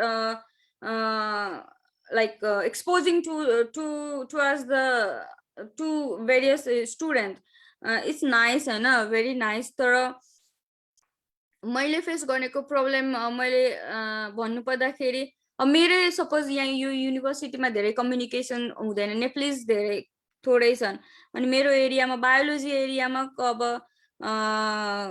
काम गर्ने अब मलाई कुनै ल्याबमा कुनै प्रब्लम भइरहेछ एक्सपेरिमेन्ट सुरु गर्न मेथड केही बुझिरहेछ भने कोसँग कन्ट्याक्ट गर्ने त यो चाहिँ मैले प्रब्लम फेस गरेको। मलाई चाहिँ सोन्सिकले चाहिँ यस्तो एक्सपर्ट डेटा कलेक्सन भन्ने एउटा लिङ्क छ जसले गर्दाखेरि अब expert data collection researcher in particular area अब यसरी सर्वे गरेर उनीहरूको एक्सपर्टहरूको लिस्ट चाहिँ बनाइराखेका छन्। तर इट्स गुड हैन, इट्स भेरी नाइस। बट त्यो चाहिँ अब जेनरल हामी नर्मल स्टुडेन्टहरूलाई यस्तो कुराहरू थाहा हुँदैन। सोन्सिक पेज कति नफलो गर्ने पनि धेरै हुन्छन्। सो स्पेसली कोरियामा बसेकाहरू रिसर्चरहरूलाई चाहिँ कम्बाइन गर्ने एउटा प्लेटफर्म बनाउने एउटा area wise like biology related एक्सपर्टहरू वान लिस्ट हैन, तर भिजिबिलिटी भएन। यो डेटा कलेक्सनले गर्दाखेरि भिजिबिलिटी भएन। आई डोन्ट नो कुन रिसर्चर कुन युनिभर्सिटीमा कुन एरियामा काम गरिरहनु भएको छ भनेर।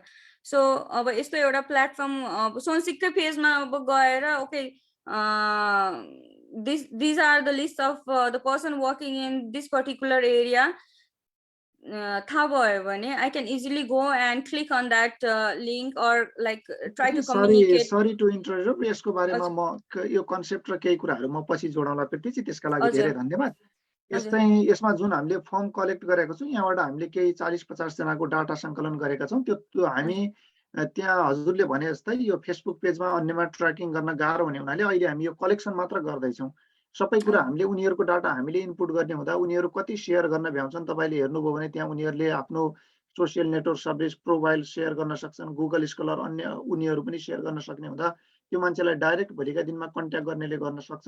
र हामीले यसका लागि अलग कोलम बनाउँदैछौँ वेबसाइटमा हाम्रो, जहाँ चाहिँ एक्सपर्ट डाटा र इन्टरनेसनल कोअर्डिनेसन कमिटी भनेर दुईटा कोलम हुँदैछ। इन्टरनेसनल कोअर्डिनेसन कमिटीले चाहिँ के गर्दैछ भन्दा हाम्रो सनसिकको एलुमिनी रहेर काम गरेका जो आज विश्वका विभिन्न ठाउँमा छरिएका छन् ती मान्छेहरूको लिस्ट राख्छौँ, जसले गर्दा भोलि तपाईँ हामी अमेरिका जाँदैछौँ भने म कहाँ बस्ने, के गर्ने, कसरी सेटल हुने, जो आधारभूत आत्मीयताको एउटा सम्बन्ध हुन्छ सम्पर्क गर्ने, कसैले चिनेको होला पर्सनली छुट्टै कुरा हो, तर जो चिनेकै छैन त्यो व्यक्तिलाई पनि रेस्पोन्डिङ गर्ने चाहिँ एउटा हामीले माध्यम बनाऊ भनेर त्यो प्लेटफर्म बनाउँदैछौँ, जसलाई हामीले इन्टरनेसनल कोअर्डिनेसन कमिटी भनेर बनाउँदैछौँ। विभिन्न देशहरूको अहिलेसम्म हामीसँग 11वटा देशको डाटा आएको छ र यो चाहिँ एक्सपर्ट डाटा चाहिँ अब यो चाहिँ कन्टिन्यू प्रोसेस भयो हुनाले जति आउँछ त्यति हामी राख्दै जान्छौँ। अहिले चाहिँ धेरै कुर्दैनौँ, कुर्दा धेरै समय लाग्यो, हामीले त्यो छोटो समयमा गरौँला भनेका थियौँ। र तपाईँहरू कसैसँग पनि जसले पनि यो सुनिरहनु भएको छ, यदि कसैले कसैको च्यानल मिलाउन छ, केही सोधपुछ छ भने सनसिकलाई सम्पर्क गरिदिनु भयो भने हामी पनि त्यो मिडिएटर बन्न सक्छौँ। किनकि अहिले पछिल्लो समय मैले यो सनसिकको नेतृत्व लिने सौभाग्य पाइसके पछाडि तुरुन्त हामीले एउटा ग्रुप बनाएका छौँ, जसमा चाहिँ कोरियाबाट विद्यावारिधि गरिसकेका अहिले यहाँ पोस्टक प्रोफेसर रहेर कार्य गरिरहनु भएका झन्डै 100 जनाको एउटा छुट्टै ग्रुप बनेको छ, जुन ग्रुपमा म रेगुलरली यो मेसेज पठाउने अन्य आदान प्रदान भइरहेको छु। र हामी निकट भविष्यमा नेपाली राजदूतावास र त्यो ग्रुप बिचको कसरी कोअर्डिनेसन गर्न सकिन्छ भनेर प्रयत्न पनि गरिरहेछौँ। यति कुरा समेटिदिनु भयो प्रीतिजी, धेरै आभारी छौँ, धन्यवाद। कसैका क्वेसन छन् भने छोटोमा राख्नु होला प्रीतिजीलाई। म चाहिँ यो बायोलोजी धेरै नबुझ्ने हुँदा अलि कम्प्लेक्स जस्तो लाग्यो, तथापि केही छ भने सोध्नु होला साथीहरू तपाईँहरू। कसलाई केही प्रश्नहरू छ भने चाहिँ सोध्न सक्नुहुन्छ है, हजुरले अहिले नै कमेन्ट मार्फत पनि सोध्न सक्नुहुन्छ।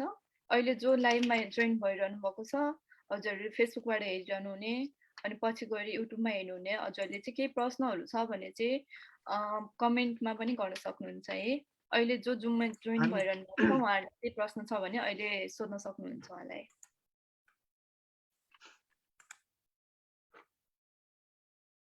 हामीसँग डाक्टर रामेश्वर अधिकारी गुरु जोडिनु भएको छ रिकास्टबाट, त्रिभुवन विश्वविद्यालयको धेरै सिनियर प्रोफेसर। उहाँ हिजोको कार्यक्रममा पनि छोटो जोडिएर छुटिनु भएको थियो, रेगुलर सनसिकको कार्यक्रममा हुनुहुन्छ। सरले सुरुको चाहिँ म नाम हेर्न भुलेछु सर, सुरुको चाहिँ त्यो केमिस्ट्री र इलेक्ट्रो इनर्जी बारेमा हाम्रो किशन सरले प्रेजेन्ट गर्नुभएको थियो, उहाँको सेसनमा पनि सर हुनुहुन्थ्यो कि हुनुहुन्थेन? हामीलाई त्योमा केही अन्य एड गर्न पर्ने केही मेसेज छ, टेक होम मेसेज केही छ भने समय लिइदिनु होला न रामेश्वर सर, हजुर सुन्दै हुनुहुन्छ? मेरो कुरा, मेरो बोली सुन्नु भएको छ साथीहरू?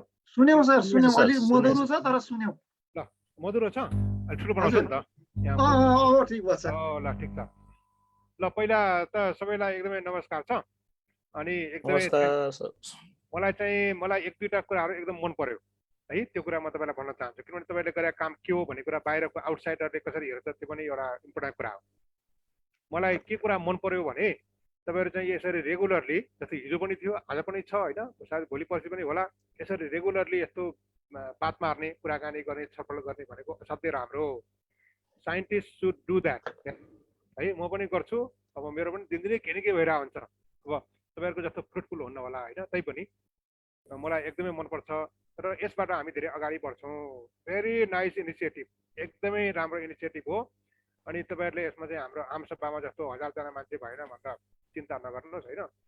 If there are 2 people, dialogue is there. हेर्नुहोस्, त्योभन्दा बढ्ता हुनु पनि पर्दैन। मलाई यो असाध्यै मन पर्यो, म एकदम प्रशंसा गर्न चाहन्छु तपाईँहरूलाई। तपाईँहरू आउनु भएको बेलामा म तपाईँहरूलाई यो प्रशंसा स्वरूप तपाईँहरूलाई म कफी खुवाउँछु, चिया खुवाउँछु। धन्यवाद। अर्को कुरा मैले के कमेन्ट गर्न चाहेँ भने मैले प्रीति बहिनीको, प्रीति छोरीको चाहिँ यो प्रेजेन्टेसन अलिअलि सुने, बुझ्न त मैले त्यति धेरै बुझ्न पाएँ, थाहा भएन। अनि त्यसमा चाहिँ मलाई के लाग्यो भने तपाईँले नेपालीमा प्रेजेन्टेसन गर्नुभयो नि है, नेपालीमा, द्याट इज ग्रेट। हेर्नुहोस्, म के सोचिरहेको थिएँ भने नि I want to organize some conference in Nepal, only in Nepali. Science communication in Nepali. Why not? Yes. किनभने यसले हाम्रो भाषा हाम्रो संस्कृति संरक्षणमा यसले धेरै ठुलो टेवा पुर्याउँछ। त्यसकारणले अबदेखि मैले कुनै पनि कन्फरेन्सहरू अर्गनाइज गरेँ भने there will be also Nepali session. हेर्नुहोस्, तपाईँहरूलाई पनि म यसको लागि इन्करेज गर्छु र तपाईँले त गरिसक्नु भएको छ है। हामीले पनि यो कुरा कोरियारै बुझाए हौ सर। हो, मैले अहिले पनि आजकल म कहीँ प्रेजेन्टेसनमा गएँ भने I prefer to speak in Nepali.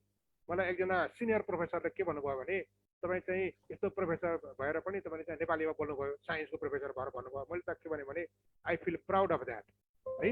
म नेपालीमा कम्युनिकेसन गर्न सक्छु, त्यस कारणले म त सरी तपाईँलाई नराम्रो लागे पनि म त यही गर्छु भने मैले। त्यस कारण मलाई यो रामेश्वर सर यसमा चाहिँ मैले थोरै यो रामेश्वर सर म ब्याचलर पढिरहँदा मलाई चाहिँ साथीहरूले जिस्काउने एउटा नाम थियो क्या, शुद्ध नेपाली आयो भनेर जिस्काउँथ्यो मलाई चाहिँ। त्यो बेलामा मैले चाहिँ बोल्दा अङ्ग्रेजी मेरो बोलीमा प्रवेश गर्दैन भनेर मलाई चाहिँ जिस्काएर शुद्ध नेपाली भन्थे साथीहरूले। अनि म त्यो बेलादेखि अट्याच थिएँ त पनि, तर हाम्रो जो मनोविज्ञान बन्दैछ नि सर अहिले अङ्ग्रेजी भन्दा ठुलो हुने भन्ने, अहिले त अलिअलि आछ यो ग्लोबलाइजेसन, बाहिर गएर के हन्डर खाँदा त अलि चेता आछ, तर अहिले पनि अङ्ग्रेजी बोले मात्र ठुलो हुन्छ, साइन्स चाहिँ अङ्ग्रेजीबाट सुरु हुन्छ भन्ने कहीँ र्युमर छ नि सर। त्यसको इनिसिएटिभ के हुन्छ र समाधान के हुन्छ सर? त्यो चाहिँ यसको लागि के छ सर भने नि है, तपाईँलाई म एकदमै थ्याङ्क यू भन्छु, एकदमै धन्यवाद भन्छु दीर्घ भाइ। यो चाहिँ मलाई एकदमै सिरियसली यो 4-5 दिन अगाडिको मात्रै कुरा हो। एकजना असाध्यै ठुलो प्रोफेसरले है मेरो लेक्चर सुन्नु भएको थियो एकपल्ट होइन, उहाँले अरू 1-2टा क्रिटिसिजम गर्नुभयो, कुनै चाहिँ भेरिएट पनि थियो। अनि यो पनि उहाँको विचारमा भेरिएटै भएर उहाँले मलाई असाध्यै मन पराएर भन्नुभएको है, तपाईँको अरू सबै राम्रो थियो, तपाईँ केमिस्ट्रीको प्रोफेसर भएर प्रोफेसर जस्तो भएर तपाईँले नेपालीमा बोल्नुभयो होइन भनेर उहाँले मलाई सल्लाह दिनुभयो। त्यसमा चाहिँ मैले उहाँसँग प्रतिवाद गरेँ कि शिष्ट प्रतिवाद कि सर मलाई यसमा चाहिँ म सधैँ गर्व गर्छु कि म नेपालीमा पनि बोल्न सक्छु है। त्यस कारण म चाहिँ अब त म नेपालीमा मात्रै बोल्छु। त्यस कारण कसैले मलाई चाहिँ भन्यो भने कस्तो स्टुपिड इङ्ग्लिस नजानेको भन्ला, आई डोन्ट केयर, मलाई फरक पर्दैन भने फरक पर्दैन। म तपाईँहरूलाई पनि यही भन्न चाहन्छु कि तपाईँहरूले इङ्ग्लिस जान्नुभयो जस्तै मलाई फरक पर्दैन, म त खुसी हुन्छु हो कि न। अनि यो बानी पर्दै जान्छ क्या बिस्तारै है। यहाँ इङ्ग्लिस बोलेर ठुल्ठुलो हुन्छ, इङ्ग्लिसमै बोल्नुपर्छ भनेर जुन मान्छेहरूले भन्छन् नि, त्यो चाहिँ एकदम मिथ्याकरण हो होइन। त्यो भन्दा चाहिँ हामीले नेपालीमा बोलेर नेपालीमा हाम्रो साइन्स बुझाउन सक्यौँ भने त त्यो चाहिँ हाम्रो क्षमता हो। म चाहिँ त्यो भन्छु है। त्यस कारण म प्रीति अब किसानले पनि त्यही गर्नु होला, मलाई थाहा छैन। किसान तपाईँहरू त मेरो क्लासमा हुनुहुन्थ्यो होइन, म त त्यो बेला पनि नेपालीमै बोल्थेँ नि होइन। हो सर, मैले नेपालीमै गरेँ सर मैले नि है। सुन्नु होला फुर्सदमा, म लिङ्क पठाउँछु। ग्रेट, मलाई एकदमै मन पर्यो तपाईँहरूले मलाई यो 2टा कुरा मैले चाहिँ तपाईँको यो रेगुलर गर्ने र यो लिङ्कहरू यसो पठाउँदै गर्नु होला के अरे हाम्रो ग्रुपहरूमा, थाहा भइहाल्छ। म चाहिँ सकेसम्म तपाईँहरूको प्रोग्रामहरूमा जोइन गर्छु। जस्तै अब प्रीतिले भन्नुभएको कुरा भन्नुभयो नि, प्रीति तपाईँले पनि त्यो पनि भन्न पाउँदैन है। प्रीतिलाई मात्रै भने भने मैले सबैलाई भनेको, हजुरले के भन्न पाउँदैन भने मेरो विषय अलि अर्कै खालको छ, गाह्रो छ, तपाईँहरू यहाँ मेरो लाइफ साइन्सको मान्छे छैन, बुझ्दैन होला, सरी नो। हेर्नु म तपाईँलाई के भन्छु भने नि, म पोलिमर साइन्सको मान्छे हो होइन। यदि मैले पोलिमर साइन्सको लेक्चर दिएको छु र मेरो लेक्चर हलमा फिजिक्सको साथीहरू इन्जिनियरको साथीहरू हुनुहुन्छ भने I have to present in such a way, English आयो फेरि यहाँनिर होइन, यसरी प्रेजेन्ट गर्नु पर्यो कि जसले पनि त्यो बुझोस् है। त्यस कारण चाहिँ त्यो क्षमता पनि हामीले डेभलप गर्नुपर्छ। ल थ्याङ्क यू, यति हो मेरो, अरू केही छैन। म एकदमै एप्रिसिएट गर्छु प्रीतिको। धन्यवाद सर। हजुरले रिकमेन्ड गर्नुभएका व्यक्तित्वहरूसँग म निरन्तर संवाद गरेर त्यो जुन मैले मेसेज गरेको थिएँ सर ग्रुपमा, त्यसको काम गर्छु म केही दिनमा। धेरै धन्यवाद सर। म एकछिन बोल्छु है।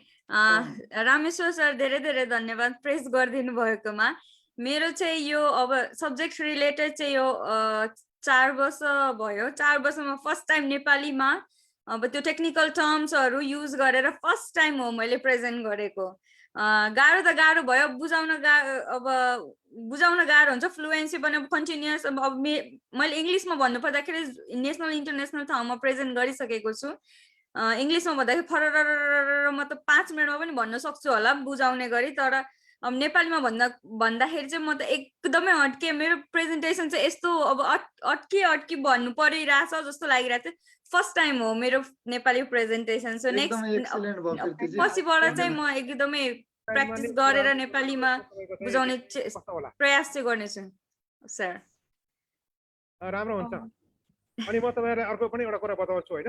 यो चाहिँ नि अब यो तपाईँले यो हाम्रो जर्नलको बारेमा सुन्नुभयो होला यो जर्नल होइन यो आस्था भन्ने चाहिँ मैले सुरु गरेको जर्नल हो हाम्रो यसको दोस्रो भोल्युम निकाल्दैछु यसपालि यसमा चाहिँ नि आई हेभ इन्ट्रोड्युस्ड हेर्नुहोस् है यसमा चाहिँ सबैले एब्स्ट्राक्ट लेख्दाखेरिमा नि तपाईँको नेपालीमा लेख्नुपर्छ त्यो मैले चेक गरेको सर मलाई याद छ हो मैले 6 महिना अगाडि हेरेको थिएँ सर हुनैपर्छ है अब यहाँ कसैले गाली गर्यो भनेदेखि नि हामी गाली गर्यो भनेर न त राम्रो काम गर्न छन् नि हो र त्यस कारणले तपाईँहरूले पनि हाम्रो जर्नलमा पनि पठाउनु होला म अर्को एउटा पनि जर्नल सुरु गर्दैछु त्यो जर्नलमा चाहिँ म विशेष गरी यङ साइन्टिस्टहरू स्कुलको विद्यार्थीहरू हुन्छ नि उनीहरूको पनि कस्तो कस्तो आइडिया हुन्छ है तपाईँहरूले कतिको काम गर्नु भएको छ याद छैन नत्र भने हामीहरू पिएचडी पोस्ट डक गर्ने भन्दा खतरा साइन्टिस्टहरू चाहिँ स्कुलमा हुन्छ साँच्चै भनेको है अनि उहाँहरूलाई पनि अलिकति सिकाउँदै गर्नु पऱ्यो नि जर्नलमा लेख्नको लागि भने त्यो प्लान पनि छ ल अहिले म धेरै धेरै कुरा एक्चुअली बोल्दै हुन्छ हुन्छ सर धेरै धन्यवाद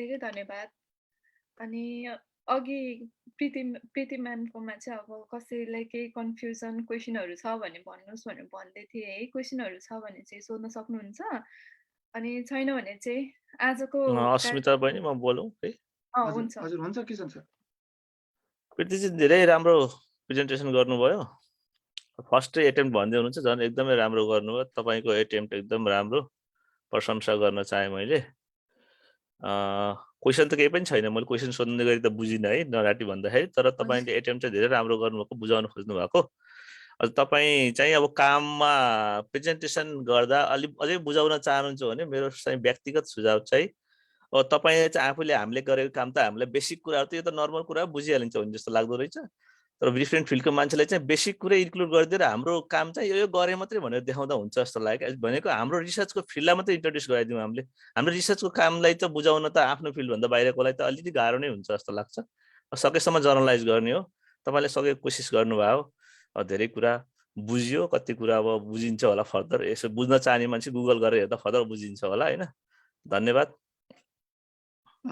धन्यवाद दाइ फर्स्ट टाइम भएर होला अब जेनरलाइज गर्दाखेरि अब यति सर्टेन लाइक ब्लड कोआगुलेसन अब यस्तो कुराहरू जेनरलाइज गर्दाखेरि त्यति भन्दाखेरि बुझिन्छ होला जस्तो लाग्छ तर खासमा बुझिँदो रहेनछ नेक्स्ट टाइम पछिबाट इम्प्रुभ हुन्छ होला हामी फर्दर प्रोग्राममा यसरी गर्दै जानुपर्छ बुझ्दै गरिन्छ जोडिँदै गएछ तर राम्रो उठमा रहेछ मैले भनेको हस् हैन यहाँ एउटा अस्मिताजी एउटा क्वेसन यहाँ तल कसले ड्रप गर्नु भएको छ what is role of platelets in कोभिड-19 ब्लड क्लट भनेर सोध्नु भएको छ हजुर धन्यवाद प्लेटलेटको कोभिड-19 मा ब्लड क्लट प्लेटलेटको काम नै ब्लड क्लट गराउने हो प्लेटलेट एक्टिभेसन भयो भने चाहिँ थ्रोम्बस फर्मेसन हुन्छ प्लेटलेट टाँसिएर सेल टाँसिएर त्यो त्यहाँ भ्यास्कुलर वाल जुन इन्डोथेलियल वालहरू इन्जुरी भएको ओपन भएको जुन हुन्छ नि त्यहाँ गएर प्लेटलेटहरू सबै टाँसेर ग्लुको काम गर्छ त्यसले गर्दाखेरि त्यो टाँसिन्छ त्यो त फिजियोलोजिकल रोल भयो तर प्याथोलोजिकली पनि के हुन्छ भन्दाखेरि एकदमै एक्सेसिभ जुन प्लेटलेट एक्टिभेट भयो लेट्स से कोभिड-19 इन्टर भयो बडीमा इन्टर भयो भने कोभिड-19 भाइरसले चाहिँ प्लेटलेटलाई डिरेक्टली त्यसको रिसेप्टरहरूलाई एक्सेसिभ एक्टिभेट गरिदिन्छ एक्सेसिभ एक्टिभेट गर्यो भने एक्सेसिभ प्लेटलेट हो सर्कुलेसन भएको प्लेटलेट आएर यो सर्कुलेसन पुरैलाई त्यसभित्र एक ठाउँमा क्लट फर्म हुन्छ एग्रिगेट भएर यस्तो जमेपछि ब्लड क्लट फर्मेसन हुन्छ अनि त्यसले गर्दाखेरि कोआगुलोप्याथीहरू हुन्छ भेरियस प्याथोलोजिकल रेस्पोन्सेस हुन्छ त्यो क्लट फर्मेसनले गर्दाखेरि सो कोभिड-19 ले प्लेटलेटलाई डिरेक्टली एक्टिभेट गरेर थ्रोम्बस र क्लट फर्मेसन गर्छ त्यसले गर्दाखेरि मल्टिपल अर्गान फेलर हुन्छ सो कोभिडको इम्पोर्टेन्ट रोल छ platelet activation thank you so much प्रीतिजी okay अरू केही छैन भने चाहिँ आजको हामी कार्यक्रम क्लोजिङतिर लाग्ने हुन्छ सर हुन्छ हजुर र फेरि पनि आजको हाम्रो वक्ताहरू डाक्टर किशन छेत्रीज्यू अनि हाम्रो दोस्रो वक्ता हुनुहुन्छ डाक्टर प्रीति कुमारी चौधरीज्यू उहाँहरूलाई धेरै धेरै धन्यवाद दिँदै यस कार्यक्रममा मलाई पनि अब यसरी आएर बोल्नको लागि, यसरी आएर सबैमा जोडिनको लागि एउटा वे बनाइदिनु भएकोमा सोनसिकलाई पनि धेरै धेरै धन्यवाद दिन चाहन्छु। अब म चाहिँ अनग्रेजुएट स्टुडेन्ट हो। म भर्खरै अहिले 3rd सेमिस्टरको एक्जाम, फाइनल एक्जाम सकाएर बसिरहेको छु। अब खासै हामी सोनसिकमा चाहिँ हामी जस्ट जोइन त भइरहेको हुन्छ, सबै कुरा थाहा भइरहेको हुन्छ, तर यसरी आएर अब हजुर जस्तो पिएचडी कम्प्लिट गर्नुभएको, पिएचडी गर्दै गरिरहनु भएको, रिसर्च गरिरहनु भएको व्यक्तिहरूसँग चाहिँ हामीले चाहिँ कन्ट्याक्ट गर्ने कुनै पनि वेहरू छैन कि। त्यही माथि अब हाम्रो चाहिँ अब स्टडी गर्ने भनेको मेरो सब्जेक्ट भनेको चाहिँ बिजनेस एडमिनिस्ट्रेसन हो, G2 बिग डेटामा छ। सो त्यही भएको कारणले गर्दाखेरि अहिले चाहिँ हजुरहरूले भनिरहनु भएको कुराहरू छ नि, त्यो चाहिँ सुन्दाखेरि चाहिँ खुसी लाग्यो। अलिअलि नलेजहरू लिन पनि पाएँ होइन। अब यो नलेज लिनको लागि दिनुभयो यस्तो ठुलो प्लेटफर्म दिनुभएकोमा चाहिँ सोनसिकलाई धेरै धेरै धन्यवाद दिँदै हजुरहरू सबैजनाबाट बिदा हुन चाहन्छु। किशन छेत्रीजी, रामेश्वर अधिकारीजी, प्रीतिजी लगायत सम्पूर्णलाई धेरै धेरै धन्यवाद दिँदै यहाँदेखि बिदा हुन चाहन्छु। धन्यवाद। ल आजको कार्यक्रममा अब हामी एकछिनमा छुट्टिनेछौँ। जति पनि साथीहरू फेसबुक लाइभ र विभिन्न माध्यमबाट हामीलाई सुनिरहनु भएको छ तपाईँहरूलाई फेरि पनि एकचोटि नमन गर्दै आगामी दिनमा हामी दोस्रो हप्ता चाहिँ यो हाइड्रोजन इनर्जी नेपालमा जो ग्रिन इनर्जी र त्यहीबाट चल्ने गाडी मोटरहरूको बारेमा जो अध्ययन गर्दै हुनुहुन्छ काठमाडौँ विश्वविद्यालयमा त्यहाँको प्रोफेसरसँग हामी संवाद गर्दैछौँ। त्यसमा जोडिनु होला योसँग इन्ट्रेस्ट भएका। र विशेष गरेर भर्खर जो अस्मिताजीले अहिले बताउनु भयो, हामीले 18औं कार्य समितिले सनसिक एउटा पढे लेखेका पिएचडी गरेका पोस्टडक गरेकाहरू बढी भए त्यहाँ पुरै एकाडेमिक कुराहरू साइन्सका कुरा मात्र बढी हुन लाग्यो, अन्डर ग्रेजुएट समेटिएन भन्ने लामो समयदेखि कुरा थियो। पिएचडी प्रेजेन्ट गर्ने ठाउँमा एउटा अन्डर ग्रेजुएटले आएर कार्यक्रम चलाउन सक्छ। त्यो एउटा ओभरअल एउटा के भन्छ परिकल्पना एउटा यो यस्तो पनि हुँदो रहेछ है भन्ने कुरा उसले जानकारी लिन्छ भनेर हामीले हरेक एपिसोडमा चाहिँ सनसिकको कार्य समिति भन्दा बाहिर रहेको व्यक्तिलाई खुला रूपमा आएर कार्यक्रम चलाउनका लागि आह्वान गरेका छौँ। यदि उसले जान्दैन भने हामी प्रशिक्षण पनि गराउँछौँ। त्यसैले जो कोही पनि सुन्दै हुनुहुन्छ तपाईँहरू भने यो अवसर पनि तपाईँहरूले लिनु होला। एउटा त्यो भयो र जुन यङ स्कलर हामीले कोरियाबाट पढेकालाई र यहाँबाट गरेर विभिन्न ठाउँमा फैलिएका जो यो नोभेम्बर, डिसेम्बर र जनवरी 3 महिनाका लागि हामीले छुट्याएका थियौँ। यो अवधिको बिचमा हामी अहिले डिसेम्बरको लगभग सक्दैछौँ। जनवरीको र फर्स्ट विक र सेकेन्ड विकको अलरेडी फिक्स भइसकेको हुँदा त्यस पछाडिको 2 विकमा चाहिँ तपाईँहरूले आफ्नो फर्म फिलअप गरेर आफ्नो सिट रिजर्भ गर्नु होला। हामी फेरि फेब्रुअरीबाट चाहिँ नेपालका अनुसन्धानदाता त्यहाँका चाहिँ प्रोफेसर, भिसी, डाइरेक्टर उहाँहरूसँगको संवाद फेरि अगाडि बढाएर काम गर्नेछौँ। त्यति मैले भन्न चाहेँ।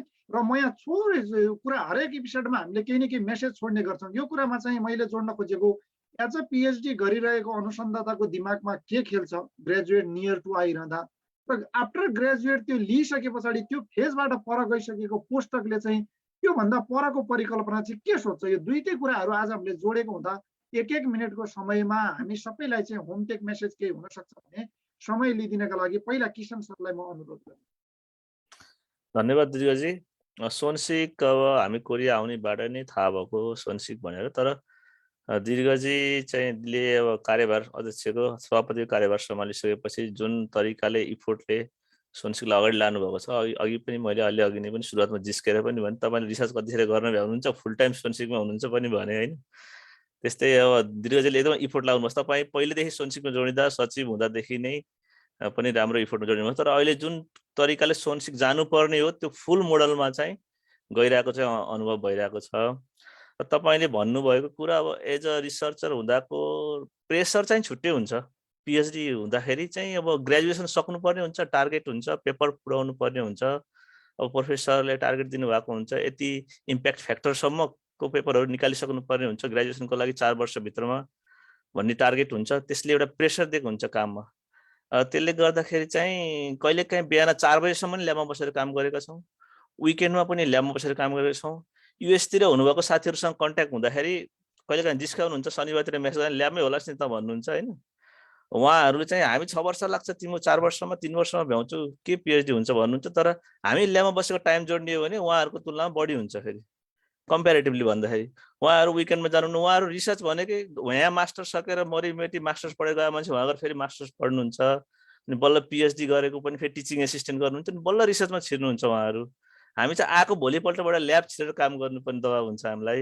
र नेपालबाट यहाँ आउँदाखेरि चाहिँ थ्योरिटिकल त हामी स्ट्रङ छँदैछौँ, प्र्याक्टिकल नलेजमा चाहिँ अलिकति ग्याप देखिन्छ यहाँ आउँदाखेरि, जुन बेसिक कुराहरू। तर बेसिक प्र्याक्टिकलमा त हामी पनि अगाडि नै छौँ बेसिक कुराहरूमा, तर आइसकेपछि फन्डामेन्टल रिसर्चको क्षेत्रमा अलि गाह्रो हुन्छ। तर त्यो कुरा चाहिँ मलाई गाह्रो अनुभव किन भएन भन्दा म नेपालमै पनि मास्टरमा पनि इलेक्ट्रोकेमिकल फिल्डमा सुपर क्यापेसिटरमै मास्टरमा थेसिस गरेर आएको। यहाँ पनि लक्किली मैले त्यही फिल्डमा नै पिएचडी पाएँ, मैले त्यसैमा काम गर्न पाएँ। त्यही भएर नै म कोरिया रोजेर आएको आउनलाई मेरो फिल्ड मिल्यो भनेर। कतिपय साथीहरू यता हाम्रो इलेक्ट्रोकेमिस्ट्री पढ्नु भएको गएर युएसमा बायोलोजीतिर बायोमेडिकलतिर रिसर्च गर्नुभएको हुनुहुन्छ। अब त्यो रिसर्चको फिल्ड इन्ट्रेस्ट मिल्यो भनेर आएँ, गरेँ। यहाँ सिनियर सबैजना हुनुहुन्थ्यो, हाम्रो डाक्टर विपिन दाल भनेको उहाँ हामीलाई पढाउनु भएको सर पनि हुनुहुन्थ्यो सिनियर, र अन्य टङ्क मुखिया सरहरू र सिनियर धेरै नेपालीहरू चाहिँ हाम्रो ल्याबबाट पहिला पनि पिएचडी गर्नुभएको हुनाले नेपालीहरूको लिगेसी चाहिँ राम्रो छ ल्याबमा।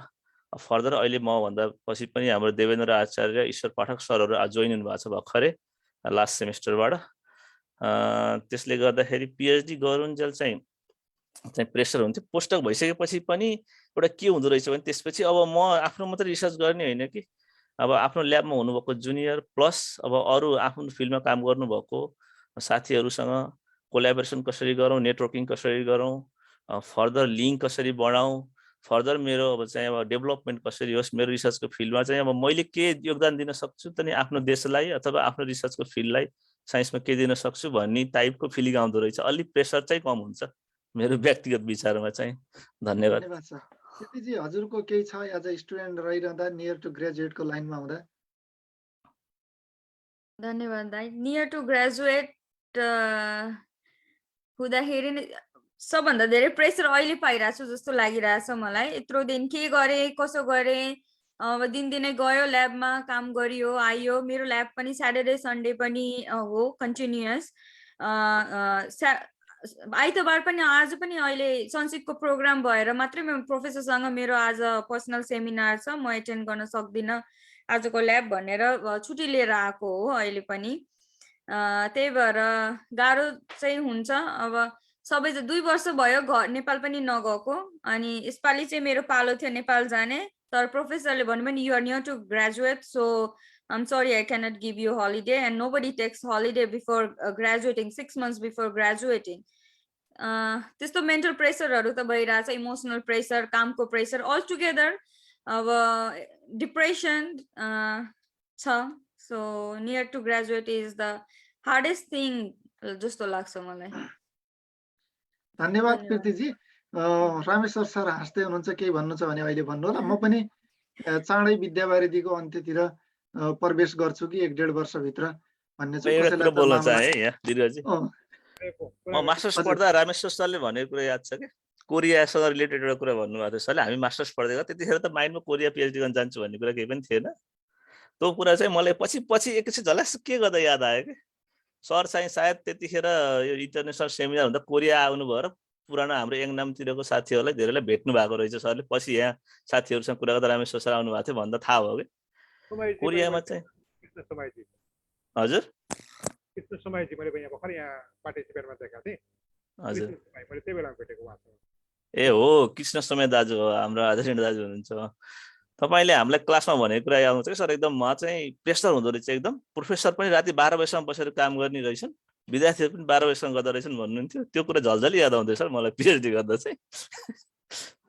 के भन्नु खोजेको छु मलाई चाहिँ नि हाम्रो किसान भाइले अनि त्यसपछि यहाँ प्रीति म्याडमले कुरा गर्नु हुँदाखेरिमा मलाई मेरो ग्रेजुएसनको बेलाको मलाई याद आयो क्या। अब धेरै वर्ष अब अगाडिको कुरा हो, दशकको अगाडिको, त्यही पनि मलाई याद आयो। त्यो बेलामा चाहिँ तपाईँले भन्नुभएको थियो त्यो तनाव कसरी सिध्याउने भन्ने होइन, त्यो चाहिँ मलाई पनि भएको थियो। तर मैले चाहिँ त्यो तनाव चाहिँ आफैले बनाएको तनाव म तपाईँलाई सेयर गर्न चाहन्छु। मेरो के थियो भने जुन महिनाको 13 तारिकमा, जुलाई महिनाको 13 तारिकमा मलाई थेसिस बुझाउनु पर्ने थियो। त्यो होइन भने अर्को वर्ष 6 महिना पर्खिनुपर्छ। अनि त्यसपछि मलाई चाहिँ त्यो जुलाई महिनाको 13मै मलाई बुझाउनु पर्ने थियो, किनभने आई वान्टेड द्याट होइन। मेरो प्रोफेसरले चाहिँ गर्नुपर्छ भन्नुभएको थिएन, उहाँले चाहिँ अहिले बिस्तारै गरेर भइहाल्छ नि, अर्को साल गरे नि हुन्छ भनेर राख्नु भएको थियो। तर मैले चाहिँ त्यो 3 वर्षभित्रमा मलाई पिएचडी सिधाउनु परेको, अनि म त्यो गर्न चाहेँ। अनि जुलाईको 13मा मलाई पिएचडी बुझाउनु पर्ने छ, थेसिस बुझाउनु पर्ने छ। अनि जुलाईको 11मा आएर उहाँले के भन्नुभयो भने उहाँ मेरो हाम्रो स्पेनको प्रोफेसर साथी आउनु भएको छ, अनि उहाँलाई ल्याबहरू देखाउनु पर्यो, उहाँको सेमिनार एरेन्ज गर्न पर्यो, उहाँलाई घुमाउनु पर्यो, उहाँलाई डिनर खुवाउनु पर्यो, यो सबै कुराको जिम्मा तिम्रो छ। अनि उहाँसँग लेख्न लागेको म्यानुस्क्रिप्ट 3टा छ, त्यो म्यानुस्क्रिप्ट पनि उहाँ आएको बेलामा हामीले छलफल गर्नै पर्छ होइन। भनेपछि त मलाई त महाभारत थपर दिनुभयो उहाँले है। अनि तर मैले त्यो गरेँ, त्यो सबै गरेँ, 3टा म्यानुस्क्रिप्ट पनि पुरा गरेँ, उहाँसँग कुराकानी पनि गरेँ, उहाँलाई घुमाएँ पनि, मैले 13 तारिकमा थेसिस पनि बुझाएँ होइन, सबै कुरा गरेँ। त्यसपछि उहाँकोमा गएर मैले थेसिस त बुझाएँ भनेर भनेपछि त उहाँ चकित गर्नुभयो। ल थ्याङ्क यू, यति हो। धेरै धन्यवाद सर। सबै साथीहरूले प्रेसर लिनु भएको छ, म चाहिँ प्रेसर लिए जस्तो देखिन्न, खै अनुसन्धानै नगरे भएर हो कि। म चाहिँ बिहान 9 बजेदेखि 6 बजीसम्म चाहिँ ल्याबमा अनिवार्य बस्छु भन्छु। मेरो ल्याबले पनि बिहान 9 देखि 9 सम्म काम गर्ने भन्ने रुल बनाएको छ। मैले चाहिँ सुरुमा बस्दा प्रोफेसर मलाई टाइम लिमिट नतोकिदिनुहोस्, म मन लागेको दिन ओभरनाइट पनि बसौँला, मन नलागेको दिन जे होस् 9 देखि 6 बस्छु, त्योभन्दा बाहेक चाहिँ मलाई फ्लेक्सिबल छोडिदिनु, कहिल्यै नसोधिदिनु होला भनेको थिएँ।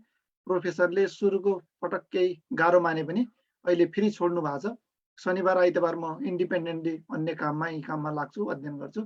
त्यसैले सुताइ घटाएको छु, त्यो भएर मैले टाइम दिन सक्छु कि जस्तो लाग्छ सर। त्यस्तो रमाइलो छ, त्यही भएर यसरी सकिन्छ। हाँसिरहने मान्छेलाई चाहिँ यस्तो प्रेसरै हुँदैन।